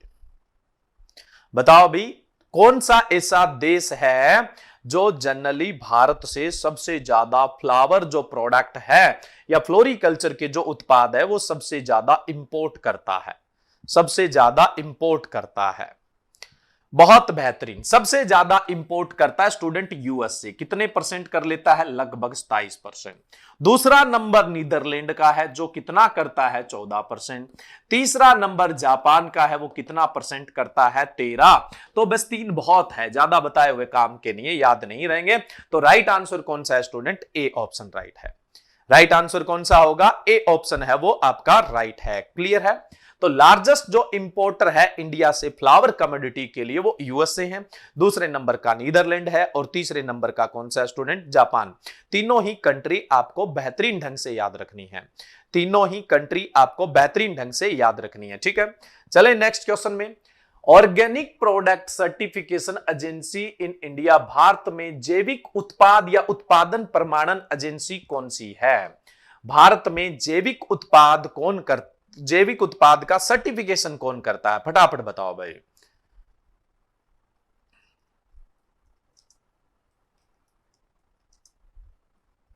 फटाफट बताओ भाई, कौन करता है? फटाफट बताइए भाई, बहुत इंपॉर्टेंट है ना। आजकल क्या है, ऑर्गेनिक प्रोडक्शन का दौर स्टार्ट हो गया, तो सर्टिफिकेशन का पता होना चाहिए।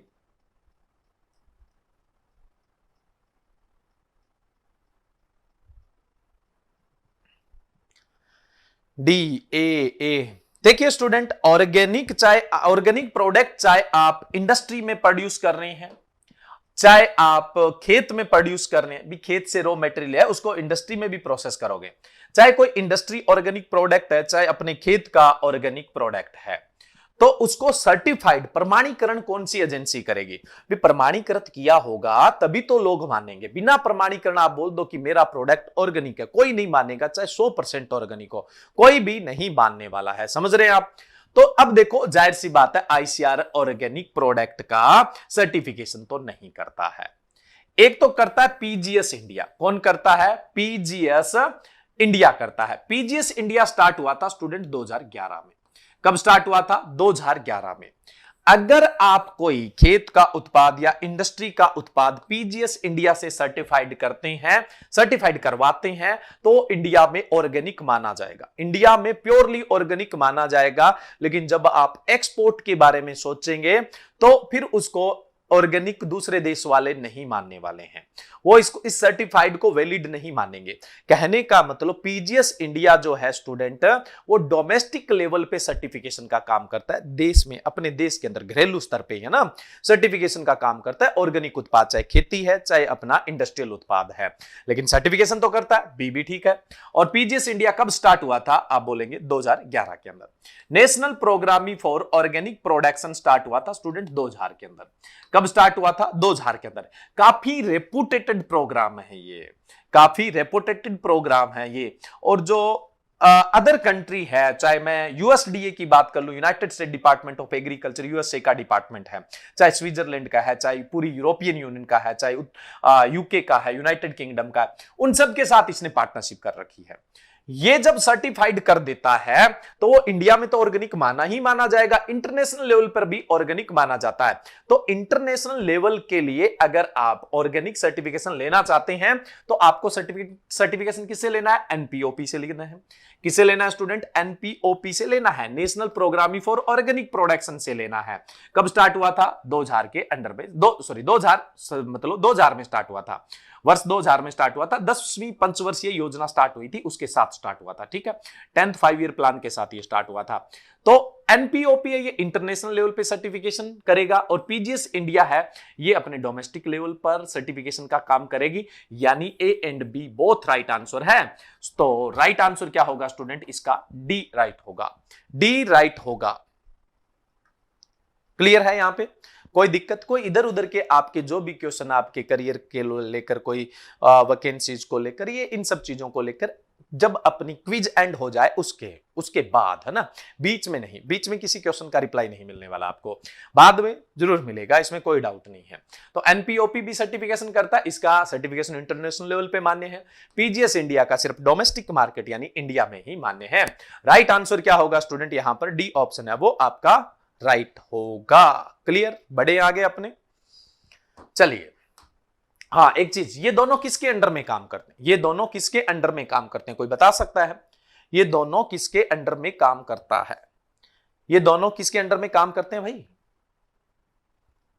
इनको कंट्रोल करने वाली कोई संस्था है क्या? कौन सी है बताओ?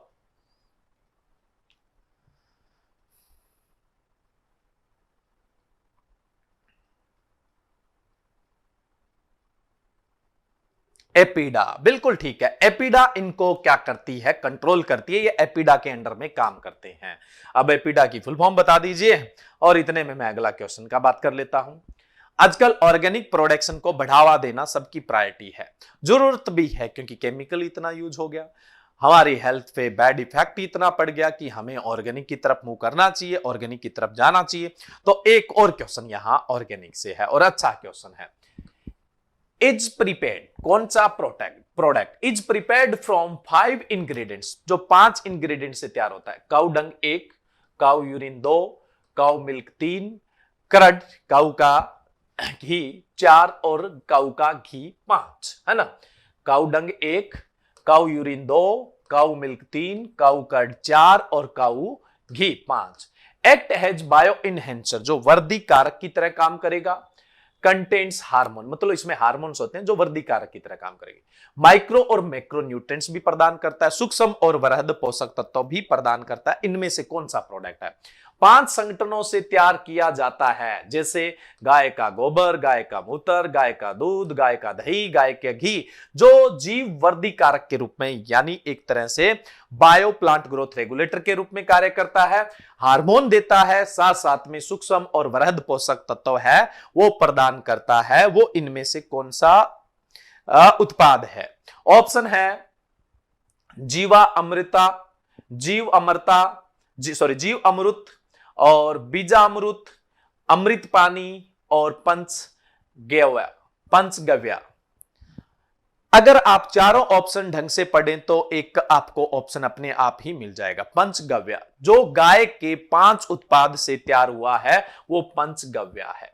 वो क्या है स्टूडेंट? पंचगव्य है। राइट आंसर क्या होगा? डी ऑप्शन आपका राइट होगा, पंचगव्य इसका राइट आंसर है। Spiritual garden, the agricultural and processed food product export development authority, बिल्कुल ठीक है, एपिडा की फुल फॉर्म है ना, agricultural and processed food product export development authority, APEDA बोली जाती है, ठीक है।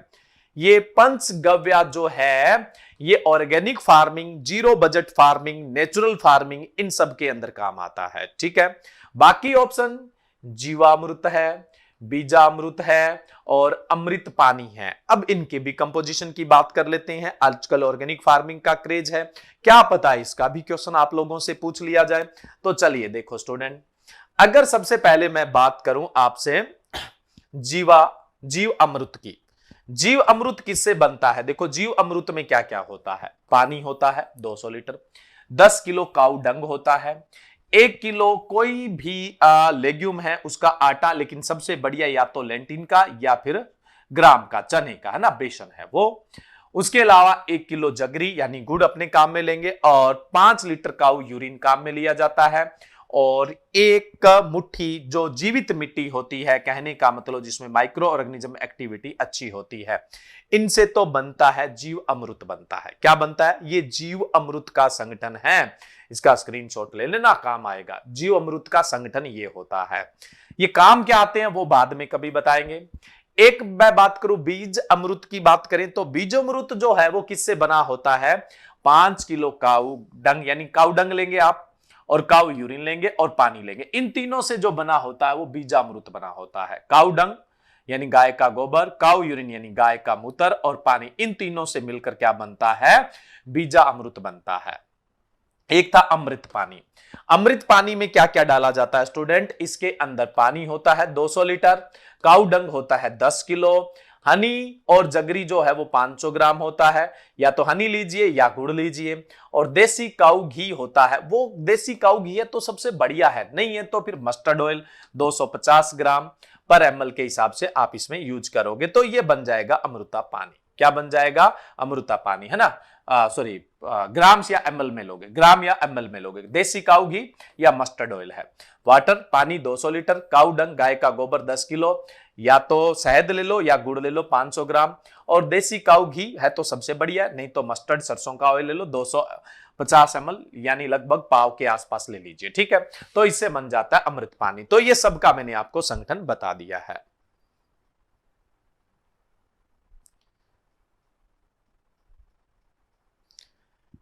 चले नेक्स्ट अपने, which of the following one is more dangerous situation in dry land condition? अर्ध शुष्क खेती जहां होती है या जहां शुष्क भूमि की स्थिति होती है, वहां पर निम्न में से कौन सी स्थिति सबसे खतरनाक होती है? उनमें सबसे खतरनाक स्थिति क्या होती है? ठीक है, देखिए शुष्क भूमि खेती, देखो जहां पर बारिश सालाना 750 mm से कम होती है, जहां सालाना बारिश 750 mm से कम होती है वहां तो होती है ड्राई फार्मिंग। क्या होती है स्टूडेंट? ड्राई फार्मिंग, शुष्क खेती। और जहां बारिश 750 से 1150 mm होती है वहां पे होती है ड्राई लैंड फार्मिंग। वहां पे क्या होता है? ड्राई लैंड फार्मिंग, जिसको अपने बोलते हैं अर्ध शुष्क खेती या शुष्क भूमि खेती बोलते हैं। वहां पर इन चारों में से सबसे घातक स्थिति क्या है? भी जल्दी मानसून का खत्म हो जाना, दूसरा बहुत लंबा सूखा काल पड़ना, तीसरा मानसून की बारिश का लेट स्टार्ट होना, और चौथा इनमें से कोई सा नहीं। तो इनमें से कौन सी स्थिति है वो सबसे खतरनाक है? तब कौन सी स्थिति सबसे खतरनाक है? तब कौन सी स्थिति है वो सबसे खतरनाक है अगर ड्राई लैंड एग्रीकल्चर की बात करें, शुष्क भूमि खेती की? देखो, लेट अगर बारिश स्टार्ट होती है तो लेट सोविंग हो जाएगी, क्या दिक्कत है? कुछ नुकसान होगा लेट सोविंग से, बट बहुत बड़ा नुकसान नहीं होगा, ठीक है? ये बहुत खतरनाक नहीं है। लॉन्ग ड्राई स्पेल, अगर सूखा काल लंबा है, सूखा काल लंबा है तो जाहिर सी बात है फसल लगेगी नहीं, या लग जाएगी तो क्या है, बीच में प्रभावित हो जाएगी, यही है, नुकसान होगा। लेकिन अगर मानसून पहले खत्म हो गया, आपने बीज डाल दिया है, बिजाई कर दी है, लेकिन हुआ क्या यहां पर यह हुआ कि बिजाई करने के बाद फसल कुछ दिन चली और उसके बाद पानी नहीं मिला और फसल हो गई चौपट। फसल क्या हो गई हमारी यहां पर, हो गई चौपट, क्योंकि हम यहां पे लगाते हैं फसल लगभग कितने दिन की फसल लगाते हैं, 90 से 120 दिन के आसपास की। तो बीज भी गया, फसल भी गई हमारी, बारिश ने हमें लालच दिया, हमने बीज लगा दिया और उसके बाद हमारी फसल है वो चौपट हो गई। तो घातक कौन सी हुई?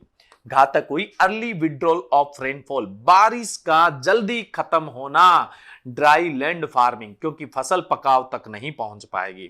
जनरली जहां पे ड्राई लैंड फार्मिंग होती है वहां पे जो मानसून काल होता है स्टूडेंट, वो मानसून काल लगभग 60 से 90 दिन का होता है, और यहां पे फसल हम लगाते हैं 90 से 120 दिन की।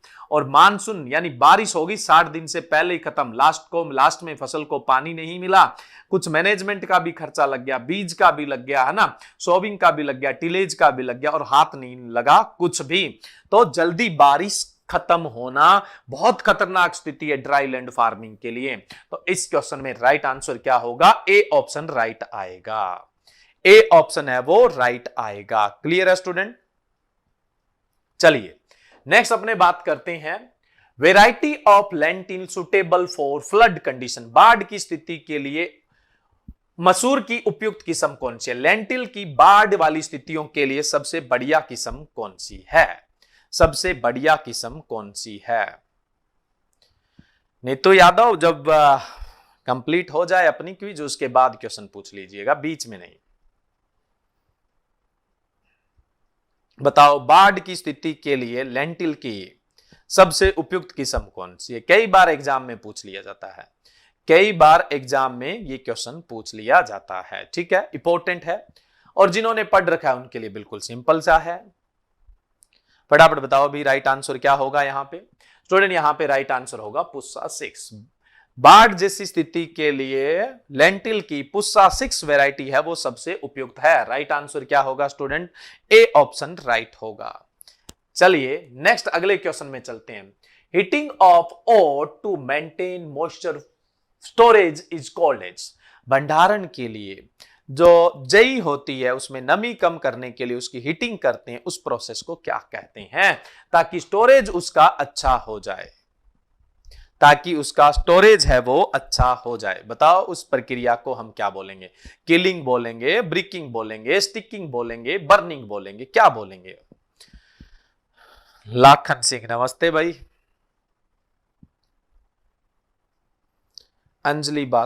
अंजलि ए, हीरा भिका ए, ब्रोस्टार ए, प्राग राजपूत ए, नितिल बी, प्राग का बी, यूके पहाड़ी ए, लाखन सिंह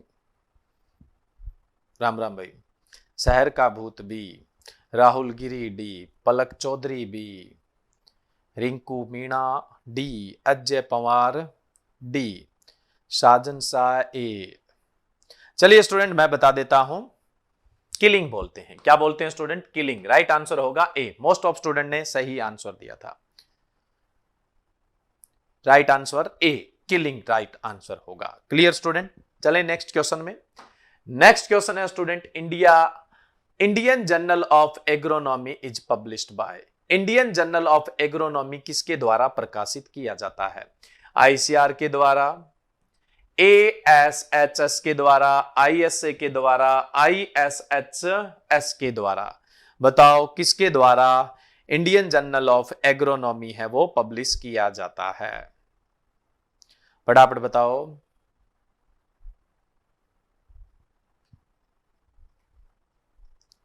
जल्दी जल्दी बताइए भी। आईसीआर तो फल फूल जर्नल प्रकाशित करता है। ASHS का मतलब क्या है स्टूडेंट? इसका मतलब है American society of horticulture science. उसके बाद ISA है, इसका मतलब क्या है? Indian society of agronomy. उसके बाद है ISHS, international society of horticulture science. International society of horticulture science है स्टूडेंट ये एक्टा हॉर्टिकल्चर। कौन सा स्टूडेंट? एक्टा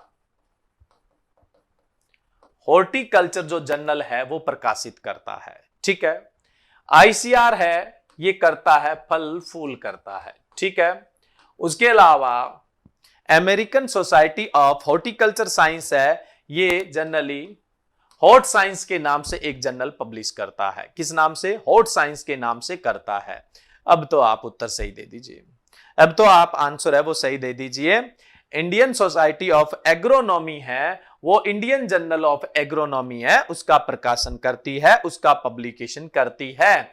तो राइट आंसर क्या होगा स्टूडेंट? सी ऑप्शन है वो राइट होगा। सी ऑप्शन राइट होगा। जर्नल से क्वेश्चन पूछ लिया जाता है तो ये कुछ जो भारत के इंपॉर्टेंट जर्नल है और कुछ इंटरनेशनल जर्नल जो बच गए, जो मैंने अभी नहीं बताए थे, तो ये जर्नल आप देख सकते हैं जो अलग अलग जगहों से प्रकाशित होते हैं। जैसे मैं बात करूं जेनेटिका जो है वो एस ग्रेविनिहांग नीहोप्ट से प्रकाशित होता है। हेरिडिटी जो है वो ऑक्सफोर्ड यूनिवर्सिटी प्रेस यूएसए से प्रकाशित होता है।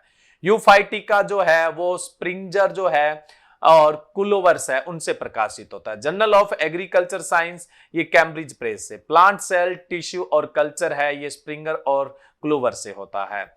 नेशनल जर्नल भारत के जर्नल है वो इंपॉर्टेंट है Indian journal of genetic and plant breeding IRI New Delhi से। Indian journal of agriculture science ICR New Delhi से। Journal of oil seed research directorate of जो रेपसीड है, directorate of oil seed research है उससे हैदराबाद से होता है। जर्नल ऑफ फूड लेग्यूम है ये फूड लेग्यूम है जो Indian institute of pulses research से होता है। जर्नल ऑफ व्हीट रिसर्च है ये DWR करनाल से प्रकाशित होता है। फार्म साइंस जर्नल है ये CSAU agriculture and technology Kanpur से प्रकाशित होता है। प्रोग्रेसिव एग्रीकल्चर है SVPU agriculture and technology Meerut से होता है। जर्नल सीड रिसर्च जो है वो IRI न्यू दिल्ली से होता है। जर्नल ऑफ क्रॉप रिसर्च है ये होता है गौरव सोसाइटी ऑफ ARIC इंसार से प्रकाशित होता है। तो ये कुछ इंपॉर्टेंट जर्नल है, आप इसका स्क्रीनशॉट ले लेना और देख लेना कि कौन कौन से जर्नल कहां से। पीछे मैंने 4 इंपॉर्टेंट बता दिए थे, उनके अलावा आप ये भी अच्छे से याद कर लें, ये भी एग्जाम में पूछे जाते हैं। नेक्स्ट है सिंपल सा क्वेश्चन है, आप लोग बता सकते हैं धान में जो डेपोंग मेथड होता है उसमें जो राइस की सीडलिंग है वो ट्रांसप्लांटिंग के लिए कितने दिन में तैयार हो जाती है। और डेपोंग मेथड के बारे में सब जानते हैं आप लोग, तो सीड रेट कितनी होती है वो बता दीजिए।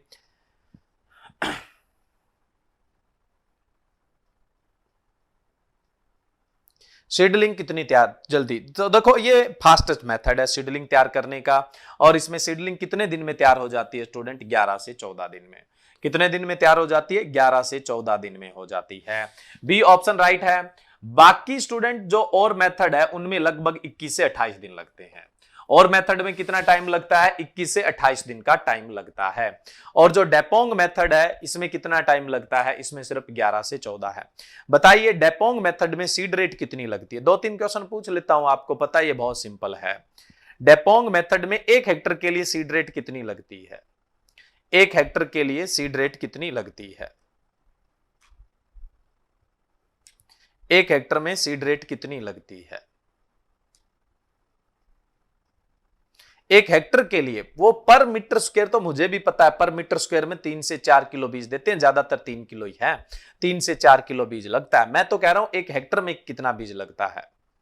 1 हेक्टर के लिए कितना बीज लगता है?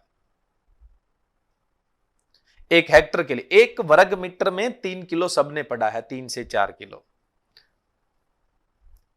1 हेक्टर में बीज दर लगती है इसमें लगभग 75 से 90 किलो। कितनी लगती है स्टूडेंट? 75 से 90 किलो।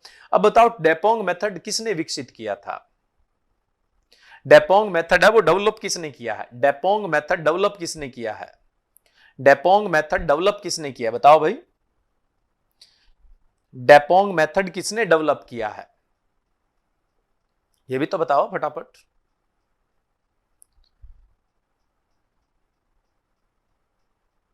हेनरी डी ल्यूनिन ने, है ना। हेनरी डी ल्यूनिन ने तो किया है, कहां से किया, कौन सी संस्था से किया है? हेनरी डी ल्यूलेलाइन ने तो डेवलप किया है, हेनरी डी ल्यूलेलाइन ने तो डेवलप किया, ये ठीक है। कौन सी संस्था से डेवलप हुआ है? बिल्कुल सही है, IRRI, international rice research institute, है ना। कहां पर है? इंटरनेशनल राइस रिसर्च इंस्टीट्यूट कहां पे है? मनीला, फिलीपींस के अंदर है, ठीक है। ये अपने फर्श पर इसमें सीडलिंग तैयार कर सकते हैं, मेट पे सीडलिंग तैयार कर सकते हैं, केले के पत्तों पर अपनी सीडलिंग तैयार कर सकते हैं ना। और ये फास्टेस्ट मेथड है, ये फास्टेस्ट मेथड है, ठीक है। चलिए, ये डेवलप किया गया है international rice research institute Manila, Philippines से, है ना। हेनरी डी लुनेलाइन ने इसको डेवलप किया है, हेनरी डी लुनेलाइन ने डेवलप किया है। और पर मीटर 3 से 4 किलो बीज दर लगती है, लगभग 75 से 90 किलो 1 हेक्टर के लिए, और 11 से 14 दिनों में सीडलिंग तैयार हो जाती है। बाकी जो मेथड है उनमें टाइम लग जाता है 21 से 28 दिन का, ठीक है स्टूडेंट। तो आज के लिए बस इतने ही इंपॉर्टेंट क्वेश्चंस है। चलते हैं फर्स्ट क्वेश्चन में, और आज का जो फर्स्ट क्वेश्चन है बड़ा ही शानदार और जानदार सा क्वेश्चन है।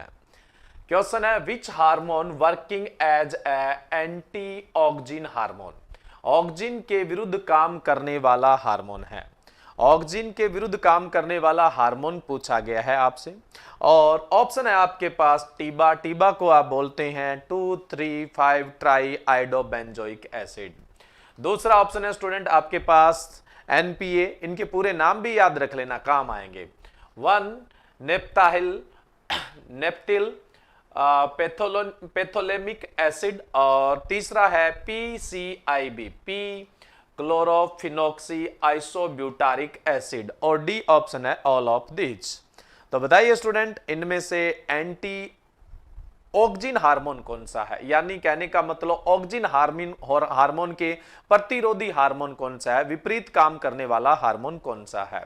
फटाफट बताइए स्टूडेंट।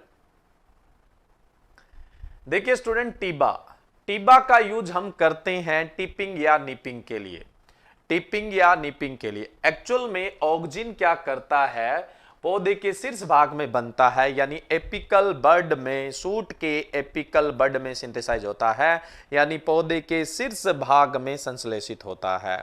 दूसरा इसका काम है इनलोंगेशन, लंबाई बढ़ाना, तो जिसकी वजह से ऑक्सिन की वजह से पौधा लंबा लंबा बढ़ता जाता है, और इसको बोलते हैं एपिकल डोमिनेंस, यानी शीर्ष प्रभाविता।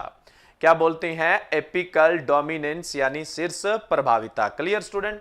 जब हम टीबा का यूज करते हैं तो स्टूडेंट ये शीर्ष का प्रभाव खत्म हो जाता है, और लेटरल ब्रांचेज होती है, यानी पार्श्व शाखाएं होती है, वो ज्यादा निकलती है। अगर हम टीबा का छिड़काव नहीं करते तो हमें मैन्युअली शीर्ष भाग को तोड़ना पड़ता। चने में हम इसको चुटाई बोल देते हैं, निपिंग बोल देते हैं, कॉटन के अंदर हम इसको टिपिंग बोल देते हैं, और टोबैको के अंदर टॉपिंग भी बोल सकते हैं अपने, या टिपिंग भी बोल सकते हैं। और जो लूज फ्लावर होता है उनके अंदर स्टूडेंट हम क्या बोल देते हैं? पिंचिंग बोल देते हैं। तो वो हमें मैन्युअली करना पड़ता। हम मैन्युअली करने की बजाय हम किसका छिड़काव कर दें? टीबा का। मैन्युअली आप शीर्ष भाग को तोड़ देते, पार्श्व शाखाएं ज्यादा निकलती, लेटरल ब्रांचेज ज्यादा निकलती, और अपने को प्रोडक्शन क्या मिलता? ज्यादा मिलता। समझ गए आप? लेकिन आप एक एक पौधे में जाके मैन्युअली करेंगे तो बहुत ही लेबोरियस वर्क हो जाएगा, बहुत लेंथी काम हो जाएगा। इससे बढ़िया है कि आप टीबा का स्प्रे कर दें, तो ये शीर्ष प्रभाविता है, ऑक्सिन का प्रभाव खत्म हो जाएगा। कहने का मतलब टीबा है वो सब लोग जानते हैं कि एंटी ऑक्सिन काम करता है, टीबा है वो एज ए एंटी ऑक्सिन का काम करता है, लेकिन एनपीए भी तो एंटी ऑक्सिन ही काम करता है, पीसीआईबी भी तो एंटी ऑक्सिन ही काम करता है। तो राइट आंसर क्या होगा स्टूडेंट? डी ऑप्शन होगा, ऑल ऑफ दिस। ये तीन ऐसे हार्मोन है, सिंथेटिक है, कृत्रिम रूप से संश्लेषित किए जाते हैं, नेचुरल नहीं है, और इन तीनों को ही हम एंटी ऑक्सिन हार्मोन कहते हैं, टीबा, एनपीए और पीसीआईबी, है ना। इसके अलावा नेचुरल हार्मोन में जो ऑक्सिन के विरुद्ध काम करता है वो साइटोकाइनिन होता है। नेचुरल हार्मोन में जो ऑक्सिन के विरुद्ध काम करता है, आपसे पूछ ले कि कौन सा नेचुरल हार्मोन एंटी ऑक्सिन है, कौन सा नेचुरल हार्मोन है वो एंटीऑक्सिन है, तब आप क्या बोलेंगे स्टूडेंट, साइटोकाइनिन बोलेंगे। लेकिन अगर आप सिंथेटिक में देखेंगे तो ये खतरनाक है एंटीऑक्सिन हार्मोन है, टीबा, एनपीए और पीसीआईबी। तो राइट आंसर क्या, ऑल ऑफ दिस। तो जिन्होंने ए दिया था वो ठीक थी बात, क्योंकि ज्यादातर आप लोगों ने स्टूडेंट टीबा ही पढ़ा है, लेकिन ये दोनों भी क्या है स्टूडेंट, एंटीऑक्सिन का ही काम करते हैं। चलो बहुत बढ़िया, राइट आंसर है इसका डी ऑप्शन। अगले क्वेश्चन में बात करते हैं। देखिए स्टूडेंट, आप चाहे बीएससी कर रहे हैं, चाहे कॉम्पिटिटिव एग्जाम दे रहे हैं, एक क्वेश्चन बहुत ही फेवरेट होता है। जब आप बीएससी करते हैं तो जब फ्लोरिकल्चर का आपके सब्जेक्ट लगता है तो उसमें क्वेश्चन आता है 5 समर एनुअल्स, 5 विंटर एनुअल्स और कुछ रेनी एनुअल्स के आपको नाम लिखने पड़ते हैं, ठीक है। और कॉम्पिटिटिव एग्जाम में भी आपको ये ध्यान में रखना पड़ता है। कॉम्पिटिटिव एग्जाम है उसके अंदर भी समर एनुअल्स, विंटर एनुअल्स या रेनी सीजन एनुअल्स के नाम पूछ लिए जाते हैं। यानी एक वर्षीय अलंकृत पौधे यानी ऑर्नामेंटल एनुअल प्लांट पूछा गया। और आपसे यहां पूछा गया है ऑर्नामेंटल समर एनुअल्स, ग्रीष्मकालीन अलंकृत एक वर्षीय। ए ऑप्शन है एक्रोक्लाइनम, बी ऑप्शन है कैलेंडुला, सी ऑप्शन है डहलिया, डी ऑप्शन है कॉस्मोस और ई ऑप्शन है आइस प्लांट और एफ ऑप्शन है ऑल ऑफ दीज और जी ऑप्शन है नन ऑफ दीज। तो बताओ स्टूडेंट इनमें से राइट कौन सा है। समर सीजन एनुअल कौन कौन से हैं इनमें से, समर सीजन एनुअल कौन सा है इनमें से, बताओ फटाफट। Palak Chaudhary all of these, Heera C, Parag Rajput all, और पिंकू सक्सेना का भी ऑल है, और धर्मेंद्रा का है आइस प्लांट, विवेक पाल का है डहलिया, प्रवेश कुमार का है ऑल, अवधेश का है ई ऑप्शन। मुझे पता था जब भी ऑल ऑफ दीज ऑप्शन आता है तो स्टूडेंट चूकता नहीं है ना, गलती कर देता है। गलती कर नहीं रहे हो आप, करवाई गई है ना। भी रिटू का भी आंसर ऑल, ये गलती आप लोगों से करवाई गई है स्टूडेंट। ये सारे के सारे विंटर सीजन एनुअल है, सारे के सारे विंटर सीजन एनुअल है जो भी लिस्ट दी गई है, सारे के सारे विंटर सीजन एनुअल है। समर सीजन एनुअल इनमें से कोई सा भी नहीं है, कोई सा भी इनमें समर सीजन एनुअल नहीं है, सारे के सारे विंटर सीजन एनुअल्स हैं। तो यहां राइट ऑप्शन होगा जी, none of these. Right answer क्या होगा, जी ऑप्शन होगा, नन ऑफ दीज राइट होगा यहां पे।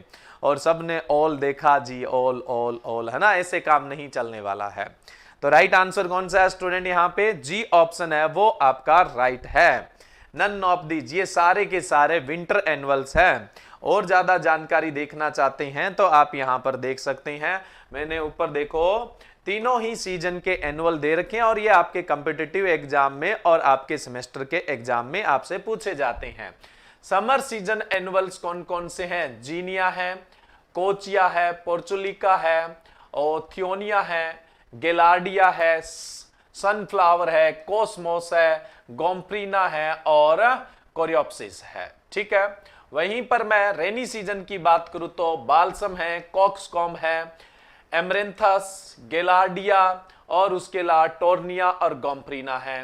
विंटर सीजन एक्रोलिनम है और एनुअल क्राइसेंथेमम है। उसके अलावा कैलेंडुला है, डहलिया है, कॉस्मोस है, हेलिक्राइसम है, होली ओक है और आइस प्लांट है। हाँ, एक चीज शायद सी ऑप्शन कॉस्मोस था, कॉस्मोस है वो समर सीजन भी है और विंटर सीजन भी है। तो ठीक है, जिन स्टूडेंट ने C option D option right दिया था वो काम चल जाएगा। डी ऑप्शन जिन स्टूडेंट ने राइट आंसर दिया था उनका काम चल जाएगा, क्योंकि कॉस्मोस जो है स्टूडेंट वो अपने समर सीजन में भी लेते हैं और विंटर सीजन में भी लेते हैं, लेकिन मेनली कब लिया जाता है, विंटर सीजन के अंदर लिया जाता है।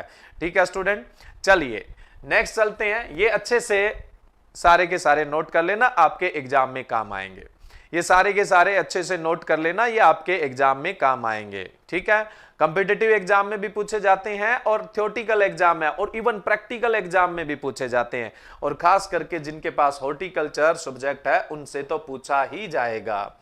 नेक्स्ट अगला क्वेश्चन है, flame of forest is also known as, जंगल की ज्वाला के रूप में भी जाना जाता है। फ्लेम ऑफ फॉरेस्ट किसे कहते हैं? ऑप्शन है पलास, टीक, पीपल और banyan tree. Banyan tree student होता है बरगद, है ना। बनियान ट्री का बॉटेनिकल नेम है फाइकस बेंगालेंसिस। फाइकस बेंगालेंसिस को अपने नेशनल ट्री कहते हैं, यानी ये हमारा राष्ट्रीय पेड़ है। बनियान ट्री यानी फाइकस बेंगालेंसिस, ये हमारा नेशनल ट्री है। ठीक स्टूडेंट। उसके बाद पीपल की बात करें तो फाइकस रिलीजियोसा है। फाइकस रिलीजियोसा ये हमारा रिलीजियस ट्री है, भारत का धार्मिक पेड़ है। बौद्धिस्ट ट्री भी बोलते हैं, बुद्ध का पेड़ भी कहा जाता है, और इसको ट्री ऑफ लाइटनिंग भी कहते हैं, ज्ञान का वृक्ष भी कहते हैं। कारण क्योंकि भगवान बुद्ध को जो ज्ञान की प्राप्ति हुई थी वो पीपल के पेड़ के नीचे हुई थी, इसलिए ट्री ऑफ इनलाइनमेंट भी कहा जाता है, यानी ज्ञान का वृक्ष भी कहा जाता है, और इंडिया का रिलीजियस ट्री भी इसे कहा जाता है। नेक्स्ट हम बात करें टीक या सागौन बोलते हैं, या इंडियन ओक के नाम से जाना जाता है, टिक्टोना ग्रांडिस। टीक का botanical name Tectona grandis. King of timber कहते हैं इसको, किंग ऑफ टिम्बर कहा जाता है टीक को। ठीक है। उसके अलावा बनियान ट्री जो है, बरगद है, इसको किंग ऑफ इंडियन फॉरेस्ट भी कहा जाता है। बरगद को किंग ऑफ इंडियन फॉरेस्ट भी कहा जाता है। बरगद यानी बनियान ट्री को किंग ऑफ इंडियन फॉरेस्ट भी कहा जाता है, यह भी अच्छे से याद रखना है। क्वेश्चन आपसे पूछा गया था, फ्लेम ऑफ फॉरेस्ट, जंगल की ज्वाला, जंगल की आग कहते हैं ब्यूटिया मोनोस्पर्मा को। ब्यूटिया मोनोस्पर्मा बोले तो प्लास, ब्यूटिया मोनोस्पर्मा को जंगल की आग कहा जाता है, और ब्यूटिया मोनोस्पर्मा का मतलब क्या होता है स्टूडेंट, प्लास होता है। ठीक है। तो राइट आंसर क्या होगा, ए ऑप्शन। आपने ब्यूटिया मोनोस्पर्मा देख रखा है, प्लास देख रखा है क्या? नहीं देख रखा तो देखना, जनवरी से अप्रैल के दौरान इसमें बहुत शानदार फ्लावरिंग होती है, परफ्यूरियस फ्लावरिंग होती है, और इसका फ्लावर देखो कितना शानदार होता है। जब आप मार्च अप्रैल में देखेंगे उस समय ये जनरली ट्रॉपिकल और सब ट्रॉपिकल फॉरेस्ट में देखने को मिलता है। तो बहुत सारे पौधों में मार्च अप्रैल में गर्मी की वजह से लीफ फॉल या फिर वो ऐसे मुरझाए हुए से लगते हैं, लेकिन इसके अंदर क्या है, बहुत शानदार फ्लावरिंग देखने को मिलती है, परफ्यूरियस फ्लावरिंग देखने को मिलती है। मतलब ऐसा लगता है कि जंगल में एक तरह से आग लगी हुई है ना। देखो इस पे पेड़ पे देखो पत्ती एक नहीं दिख रही है, फ्लावर्स ही फ्लावर्स दिख रहे हैं, तो इसलिए अपने इसको क्या बोलते हैं, फ्लेम ऑफ फॉरेस्ट कहते हैं। क्लियर है स्टूडेंट? तो ये है प्लास, है ना, बहुत सुंदर फ्लावर होता है, बहुत सुंदर दिखता है ये प्लांट। यहाँ पे इससे जो डाई है वो भी एक्सट्रैक्ट की जाती है ना, मतलब इसका कलर है, कलर बहुत ब्राइट होता है, कलर भी एक्सट्रैक्ट इससे किया जाता है। और जो ल्यूसीफेरा लाका यानी जो लाख का इंसेक्ट है वो भी इस पे डोमेस्टिकेट होता है, इस पे पाला जाता है। ठीक है। नेक्स्ट है nipping practice in gram day after sowing. चने में निपिंग की क्रिया बुआई के कितने दिन बाद करते हैं? अभी बताया था ना, शीर्ष भाग को तोड़ना जिससे साइड की ब्रांचेज, जिनको आप लेटरल ब्रांचेज या पार्श्व शाखाएं कहते हैं, वो ज्यादा आएगी, और जिससे उसमें पॉड ज्यादा बनेगी, पॉड ज्यादा बनेगी तो प्रोडक्शन भी आपको शानदार मिलेगा।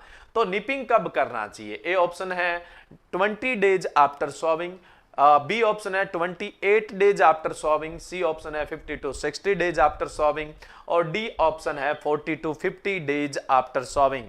तो बताओ स्टूडेंट, निपिंग कब करनी चाहिए? निपिंग कब करनी चाहिए? इंपॉर्टेंट क्वेश्चन है, आप हमेशा ही पढ़ते आए हैं कि जी निपिंग निपिंग, तो ये निपिंग करनी कब चाहिए? इंपॉर्टेंट बात तो ये है। निपिंग करते हैं स्टूडेंट सोविंग के 40 to 50 डेज में, है ना, 40 to 50 डेज में करते हैं। राइट आंसर क्या होगा? डी ऑप्शन राइट होगा, डी ऑप्शन राइट होगा, 40 to 50 डेज में। जब ये समझ लो चने की हाइट हो जाए 15 से 20 सेंटीमीटर, जो ग्राम है ना उसकी हाइट 15 से 20 सेंटीमीटर हो जाती है, तब अपने उसके अंदर क्या करते हैं? निपिंग करते हैं। 15 to 20 सेंटीमीटर की हाइट पे करते हैं। इसका तो राइट आंसर है डी। एक बहुत इंपॉर्टेंट क्वेश्चन बताता हूं जो आपके बहुत सारे कंपिटिटिव एग्जाम में काम आने वाला है।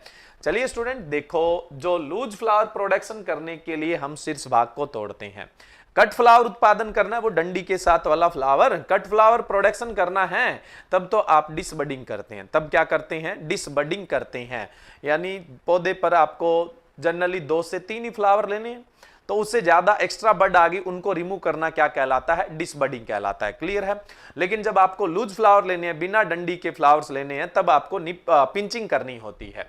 अगर आप ज्यादातर जो एनुअल्स है, एक वर्षीय जो पुष्पीय पौधे हैं, उनमें एक पिंचिंग करते हो तो 40 डेज पे करनी चाहिए। एक पिंचिंग करते हो तो कब करनी चाहिए स्टूडेंट? आपको 40 डेज पे करनी चाहिए। डे आफ्टर सोविंग की बात कर रहा हूं, डे आफ्टर सोइंग यानी बुआई के आपको 40 दिन बाद पिंचिंग करनी चाहिए। लेकिन अगर आप दो पिंचिंग करते हैं तो स्टूडेंट दो पिंचिंग का मतलब क्या होता है? दो क्यों करते हैं आप? देखो ये पौधा है, पहले आपने इस पे पिंचिंग की तो साइड में ब्रांचेज आ गई, फिर उसके बाद क्या करेंगे, इन ब्रांचेज की भी पिंचिंग कर देंगे, तो ये दूसरी पिंचिंग हो गई। अगर आप डबल पिंचिंग करने वाले हैं तो सीधा ध्यान रखिए, फर्स्ट पिंचिंग होगी 28 डेज में और सेकंड पिंचिंग होगी लगभग 50 डेज में। यानी फर्स्ट पिंचिंग होगी 4th वीक और जो सेकंड पिंचिंग है वो होगी स्टूडेंट 7th वीक के अंदर होगी, 7वें सप्ताह में होगी, है ना। लगभग 7वें सप्ताह में लगभग 45 से 50 दिन में होती है। कितने दिन में होती है? 45 से 50 दिन के आसपास होती है। फिर पहली पिंचिंग कब करोगे? लगभग 28 दिन के अंदर आप पहली पिंचिंग करते हैं। Clear student? चले नेक्स्ट अगले क्वेश्चन पे अपने। ये फ्लावर्स के लिए, जितने भी लूज फ्लावर प्रोडक्शन के लिए आप एनुअल्स लेते हैं, एक वर्षीय लेते हैं, उन सब के अंदर ये चीज एप्लीकेबल होगी और बहुत बार कॉम्पिटिटिव एग्जाम में आप लोगों से ये बात पूछी जाती है। Clear student? चले नेक्स्ट अपने अगले क्वेश्चन में। अच्छा क्वेश्चन है ये, पिंचिंग का भी कई बार पूछ लिया जाता है। नेक्स्ट है, which one is the best biological control of gram pod borer? देखिए, चने की सुंडी का जैविक नियंत्रण करते हैं। अब इससे पहले तो मुझे आप ये रिप्लाई दे दीजिए कि चने की सुंडी को बोटनिकली क्या कहते हैं? चने की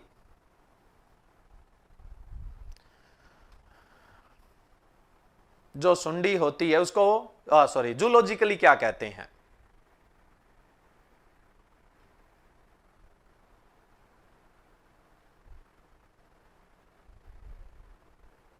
जूलॉजिकली चने की सुंडी को, ग्राम पोड बोरर को क्या कहते हैं? बिल्कुल सही है, हेलिकोवर्पा आर्मीजेरा। और हेलिकोवर्पा आर्मीजेरा पॉलीफेगस है। बहुत सारे पौधों को इसकी जो होस्ट रेंज होती है ना, मतलब ये जिन पर अपना जीवन यापन करें, परपोसी की रेंज वो बहुत लंबी होती है स्टूडेंट। बहुत सारे पौधों को ये नुकसान पहुंचाता है हेलिकोवर्पा आर्मीजेरा यानी चने की सुंडी, और आप इसको पढ़ते ही पढ़ते हैं। इसका बायोलॉजिकल नियंत्रण किससे करते हैं वो बताओ?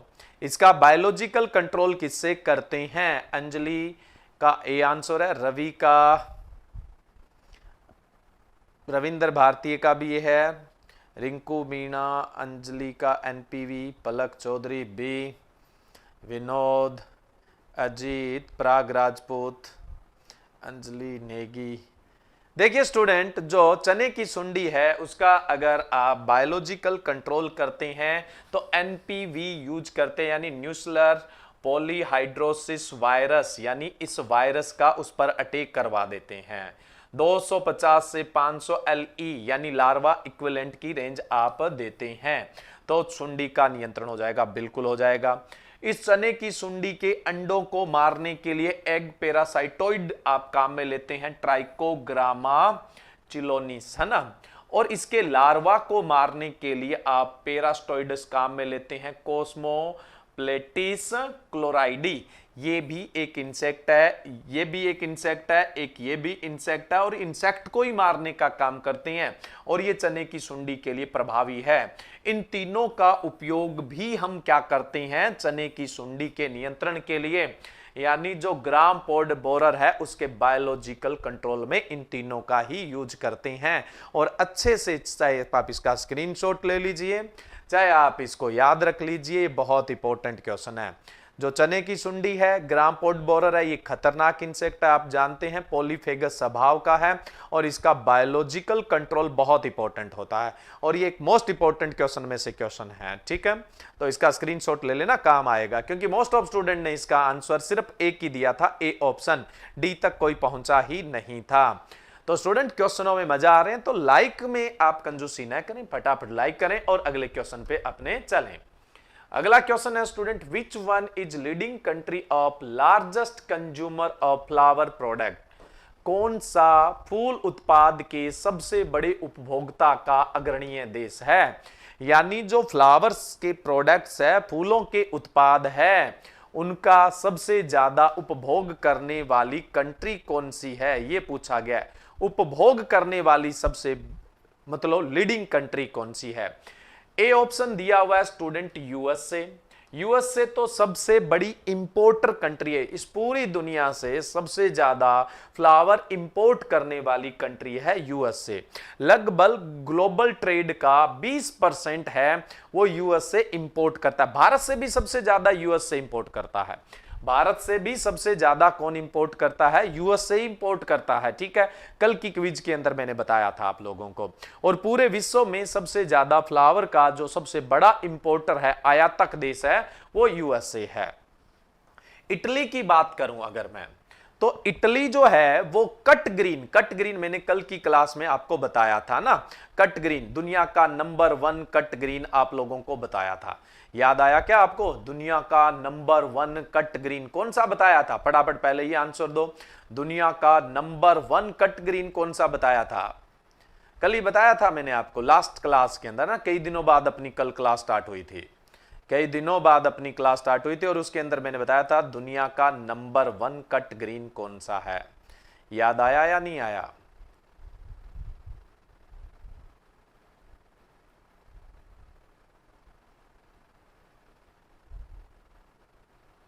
शाबाश, एस्पेरेगस, बहुत बढ़िया, याद तो है, शुक्र है। देखो इटली है ये दुनिया में सबसे बड़ा कट ग्रीन का एक्सपोर्टर है, सबसे बड़ा कट ग्रीन का एक्सपोर्टर है। ठीक है, नीदरलैंड की बात करें तो ये दुनिया में फ्लावर का सबसे बड़ा एक्सपोर्टर है।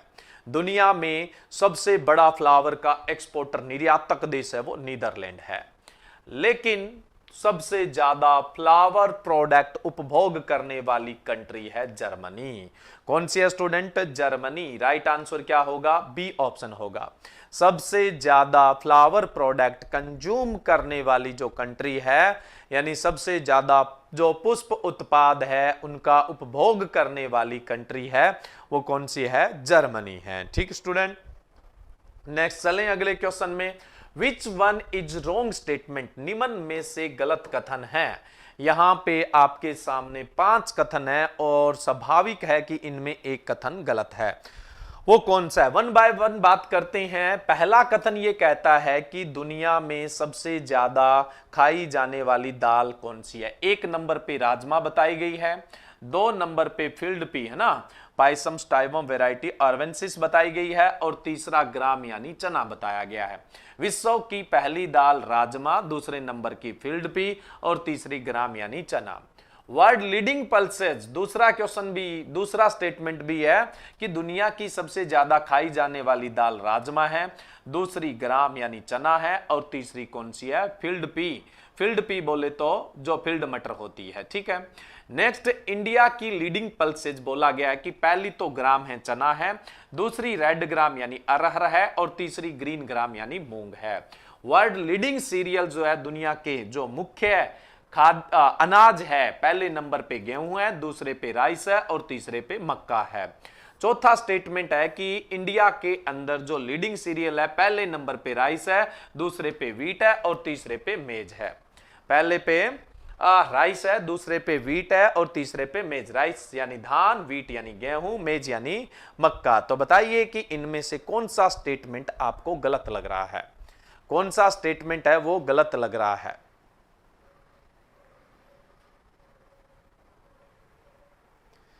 अब देखो इस क्वेश्चन में कुछ स्टूडेंट ने तो बिल्कुल भी बुद्धि का इस्तेमाल किया ही नहीं है, मतलब बिल्कुल भी कोई बुद्धि का इस्तेमाल ही नहीं, मतलब ठीक है आंसर दे दो जैसा दे सकते हो, है ना, बस आंसर दे दो। अरे भाई सीधी सी बात है, ये दो एक दूसरे के अपोजिट स्टेटमेंट है, इनमें से ये एक गलत होगा।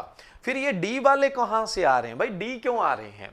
मतलब ये दो स्टेटमेंट एक दूसरे के अपोजिट है, कई सी वाले भी आ रहे हैं, कई सी वाले भी आ रहे हैं। मैं कह रहा हूं ना, ये दो स्टेटमेंट एक दूसरे के अपोजिट है, तो कोई गलत तो इनमें से होगा, नीचे वालों में से कैसे गलत हो जाएगा? क्योंकि ये दोनों तो सही हो ही नहीं सकते, या तो ऊपर वाली बात सही हो सकती है या नीचे वाली हो सकती है। तुक्का भी मारो तो दिमाग का इस्तेमाल तो करो भाई, है ना। रवि कौशिक बोले डी, है ना, ऐसे थोड़ी डी होगा। मैं अभी क्या कह रहा हूं आपको, देखिए स्टूडेंट, भारत में सबसे ज्यादा खाया जाने वाला अनाज 1 नंबर पे राइस ही है, दूसरे नंबर पे गेहूं है, और तीसरे पे मक्का है, इसमें कोई डाउट नहीं है, ई सही है। विश्व में सबसे ज्यादा अनाज गेहूं खाया जाता है, फिर धान खाया जाता है, फिर मक्का खाया जाता है, डी भी सही है। भारत में सबसे ज्यादा खाई जाने वाली दाल चना है, ग्राम है, जो कुल दालों का 49% है और रबी में उगाई जाती है। दूसरी जो भारत की इंपोर्टेंट दाल है वो रेड ग्राम है यानी अरहर है। ये दूसरे नंबर की सबसे इंपोर्टेंट है, 26 से 28% के आसपास टोटल दाल का उत्पादन दे देती है ये, लेकिन ये खरीफ की है। और आपसे पूछ ले कि खरीफ की मुख्य दाल कौन सी है, भारत में खरीफ की मेन पल्सेज कौन सी है, फिर रेड ग्राम, क्योंकि ग्राम चना तो रबी का है, तो इसे याद रखना है आपको। वैसे रबी की मुख्य ग्राम और खरीफ की रेड ग्राम, लेकिन ऑल ओवर सबसे मेन ग्राम, फिर रेड ग्राम और तीसरी ग्रीन ग्राम यानी मूंग है। ठीक है। विश्व में सबसे ज्यादा दाल खाई जाती है राजमा की, दूसरे नंबर पे खाई जाती है फील्ड पी की और तीसरे नंबर पे खाई जाती है ग्राम की। इसका मतलब बी ऑप्शन है वो गलत है, बी स्टेटमेंट गलत है स्टूडेंट।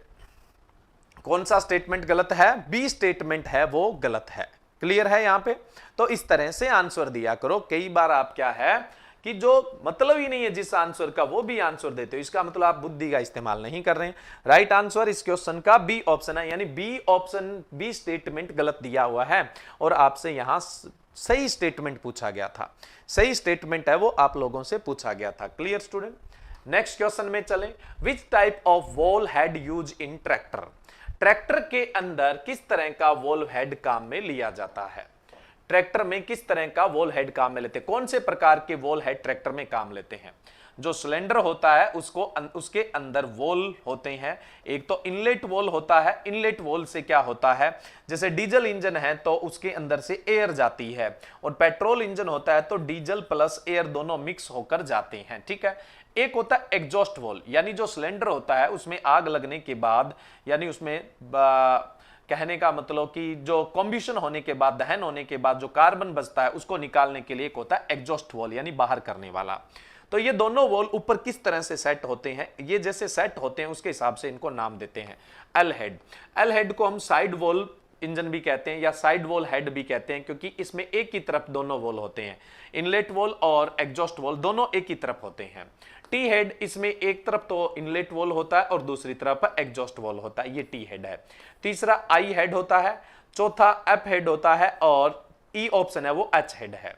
जो आई हेड है इसको अवर हेड भी बोलते हैं, इसको अवर हेड इंजन भी कहा जाता है। क्या बोला जाता है, अवर हेड इंजन भी कहा जाता है या अवर हेड वॉल सिस्टम भी कहा जाता है। तो ट्रैक्टर में ज्यादातर कौन सा काम में लेते हैं, ट्रैक्टर में कौन सा ज्यादातर काम में लेते हैं, ट्रैक्टर में सबसे ज्यादा कौन सा काम में लेते हैं स्टूडेंट, ट्रैक्टर में सबसे ज्यादा अवर हेड वॉल सिस्टम काम में लेते हैं, यानी सी ऑप्शन काम में लेते हैं। आई हेड को ही अवर हेडेड वॉल सिस्टम कहा जाता है, तो सी ऑप्शन राइट होगा। कौन सा राइट होगा यहाँ पे, सी ऑप्शन राइट होगा।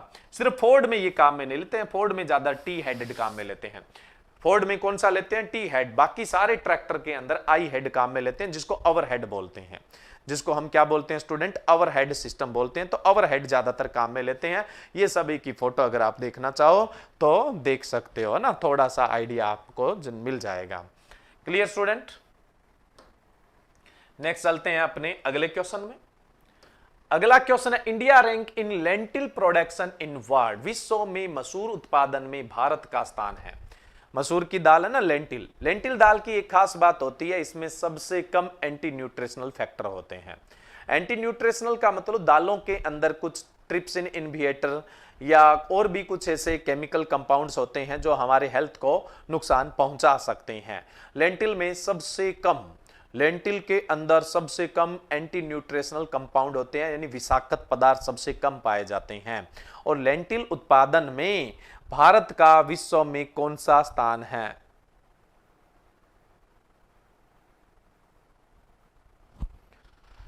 देखिए स्टूडेंट, चने उत्पादन में तो भारत का विश्व में पहला स्थान है ग्राम में, और टोटल पल्सेज प्रोडक्शन में भी फर्स्ट पोजीशन है ना, और भी बहुत सारी दालों में, लेकिन एक बता रहा हूं मैं आपको, मसूर उत्पादन में भारत का दूसरा स्थान है विश्व में, कनाडा के बाद दूसरा स्थान है। कनाडा के बाद कौन सा स्थान है, दूसरा, बी ऑप्शन राइट है। कौन सा ऑप्शन राइट है स्टूडेंट, यहां पर बी ऑप्शन है वो आपका राइट है। क्लियर है। नेक्स्ट चलें अगले क्वेश्चन में। ये सिंपल था, इसमें कुछ एक्सप्लेन करने वाला था नहीं। Pressure should be maintain in rare tyre of tractor is, tractor का जो पिछला टायर होता है, ट्रैक्टर का जो पिछला टायर होता है उसमें कितना दबाव रखा जाता है, कितना प्रेशर रखा जाता है, बताओ स्टूडेंट। ट्रैक्टर का जो पिछला टायर होता है उसमें कितना दबाव रखा जाता है? कितना दबाव रखा जाता है पिछले टायर में? देखो स्टूडेंट, ट्रैक्टर का जो पिछला टायर होता है, फटाफट बताओ भाई। कुंदन ए, पलक चौधरी बी, जगनीश डाबी सी, मनप्रीत बी। देखो, ट्रैक्टर का जो अगला टायर होता है उसमें अपने दबाव मेंटेन करते हैं 25 से 28 पाउंड पर इंच करते हैं। अगले टायर के अंदर 30 पाउंड तक भी आप ले जा सकते हो, 30 पाउंड पर इंच तक भी ले जा सकते हो। लेकिन पिछले में जो प्रेशर होता है वो कम रखा जाता है ताकि ग्रिप बने उसकी, है ना, और मतलब वो ट्रैक्टर फंसे नहीं। तो पिछले टायर के अंदर जो प्रेशर रखा जाता है वो 18 से 20 पाउंड पर इंच रखा जाता है। 18 से 20 पाउंड पर इंच रखा जाता है। राइट आंसर क्या होगा स्टूडेंट? बी ऑप्शन आपका राइट होगा। बी राइट है यहां पे। क्लियर? नेक्स्ट चलें अगले क्वेश्चन में। अगले टायर का 25 से 28 psi पाउंड पर इंच होता है। नेक्स्ट अपने बात करें नेशनल फ्लावर ऑफ इंडिया। इससे आसान क्वेश्चन तो क्या होगा? National flower of India, Bharat का राष्ट्रीय पुष्प कौन सा है? इससे आसान तो कुछ नहीं हो सकता है। मैंने सोचा एक आधा क्वेश्चन अपने आसान भी दे देते हैं।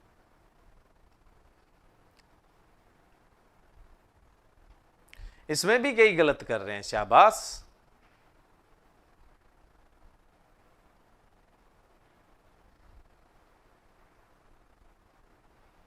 भारत का राष्ट्रीय फूल है लोटस, निलंबो न्यूसिफेरस। ए ऑप्शन राइट होगा। टुलिप किसका है? नीदरलैंड का है। टुलिप किसका है? नीदरलैंड का है। ठीक है। रोज किसका है? बहुत सारों का है। इंग्लैंड का है, यूएसए का है, इजिप्ट मिस्र का है। तो रोज तो बहुत सारों का नेशनल फ्लावर है। और क्राइसैंथेमम है, ये जापान का शाही फूल कहलाता है। क्राइसैंथेमम है, ये क्या कहलाता है? रॉयल फ्लावर ऑफ जापान कहलाता है। ग्लोरी ऑफ ईस्ट भी कहते हैं, ऑटमन क्वीन भी कहते हैं। ठीक है। और ऑटमन क्वीन के अलावा और अपने इसको क्या बोलते हैं? क्वीन ऑफ ईस्ट भी कहते हैं। क्वीन ऑफ ईस्ट के नाम से भी इसको जाना जाता है। बहुत सारे नाम है क्राइसैंथेमम के। लेकिन आपसे पूछा गया था कि इंडिया का नेशनल फ्लावर तो लोटस। टुलिप जरूर याद रखना, पूछ लिया जाता है। टुलिप है वो किसका है? नीदरलैंड का है। टुलिप है वो नीदरलैंड का नेशनल फ्लावर है। नीदरलैंड वाला क्यों याद कर रहे हैं? क्योंकि जाहिर सी बात है, इस दुनिया में सबसे ज्यादा फ्लावर प्रोडक्शन करने वाला कंट्री ही कौन सा है स्टूडेंट? नीदरलैंड है। तो आज इतने ही क्वेश्चनों की संख्या बढ़ाएंगे। आप लोग लाइव की संख्या बढ़ाएं, फिर अपने धीरे धीरे क्वेश्चन की भी संख्या बढ़ा देंगे। कुछ संख्या बढ़ाई थी, इतने में होली आ गई थी, है ना। तो जल्दी अपने क्वेश्चंस की संख्या है वो और लेके आएंगे। आज तो टाइम भी नहीं था, तो मैंने सोचा कम से कम 10-12 इंपॉर्टेंट क्वेश्चन तो करवा दिए जाए ना। तो आज के क्वेश्चन कैसे रहे?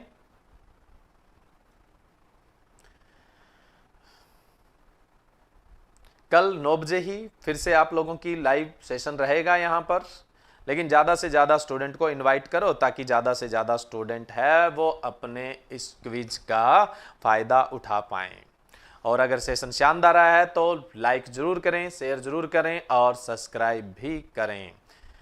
तो स्टूडेंट, किसी तरह का कोई क्वेश्चन है तो आप पूछ सकते हैं अभी, नहीं तो मिलते हैं कल 9 बजे।